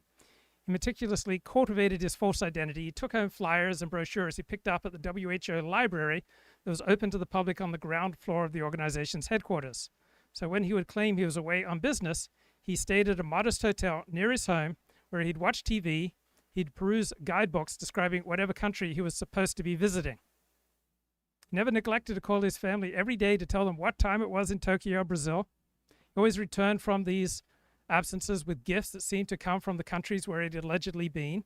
So he carefully tended and honed his make-believe existence, his spurious reputation, as if it were the love of his life. And he clung so implacably to his fictional identity that that when the facade crumbled due to money problems, his frantic urge to defend his palace of lies led him to murder his entire family lest they discover the scandalous truth. So what was his real life? Was it the one that his family thought he lived, full of success and trips and international recognition, or the one that he alone knew about, his insipid existence, reading in his car, killing time in squalid cafes, or aimlessly hiking the mountains? Right? His second life existed only for him. So how real was it? No one else knew about it. It was socially invisible. He experienced it exclusively as a means to an end. It was significant only as a way for him to keep up his elaborate charade, to maintain the pretense of this dream life that his family imagined he was living. Then, after the murders, friends from his village realized that his entire life had been a fraud, and then he ceased to exist for them. He was no longer the man they had known. And all of us have two egos. All of us have two selves. We have parallel and distinguishable identities who make up who we are and affect how we behave. We have our subjective experience, and then we have our reputation, right? That reflection of how other people, we think, see us, our social identity, and then how we see ourselves being seen by others, right? The looking glass self, right? This second ego woven from multiple strands, incorporating how we think the people around us perceive us and judge us.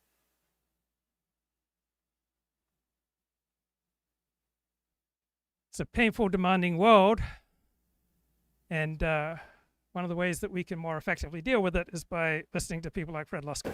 Only a few. Lowers depression, lowers blood pressure, lowers stress, does your laundry. But it doesn't give you enough brain power to bring a question. It makes you more efficacious. Forgiveness, just like all the virtues, is simply latent within each of us. It just rests there waiting for us to tap it. It just says, I'm here. You find me when you want me. You can be angry and pissy and self-righteous for 170 million years if you want. I'm just waiting here. It's just there. It's latent. And when we encourage people to go there, there's something that happens to the human being when goodwill touches them. You know, I happen to believe that's what the religious traditions are saying. That something happens to the human being when goodwill resides in us. That's what I believe. But you can use all sorts of methods to get there, as long as a few things are understood. That you want to stop arguing with life as best you can. You want to search for the good in life, not just notice what's wrong. You want to work with your nervous system, like you need to work consciously to calm your nervous system. You want to have compassion for the suffering of others, not just yourself, so you see the universality in it. One of the things that keeps people from forgiveness is narcissism, that it's my suffering, not the suffering. You know, one of the things that you'll find if you study history is that it's exactly the same as now. When my son was younger, he used to like watching all the different ways that people would kill each other in movies. That was the theme that I got out of what he liked about movies. And I remember, so I went with him to like 3 movies over a period of a couple days. And you know, one of them was probably one of the Middle Earth ones, and another one, so here's that, and they're killing each other, and another one is from the 1700s where people were killing each other, and then one was in the future. But I was struck by like the commonality of human hatred and righteousness, but the mechanisms changed. So in the past, you know, they threw rocks and they put them on fire. And in the future, they were launching intergalactic things, and 200 years ago, they shot cannonballs or whatever. But the harshness behind it was exactly the same. And every human being who had a loved one killed, I would imagine, experienced very similar grief. And so when we can distance ourselves just a little bit from the omnipresence of our own woundedness and see it as part of the human experience, that's another pathway into forgiveness. Okay, that will do it for this week. Talk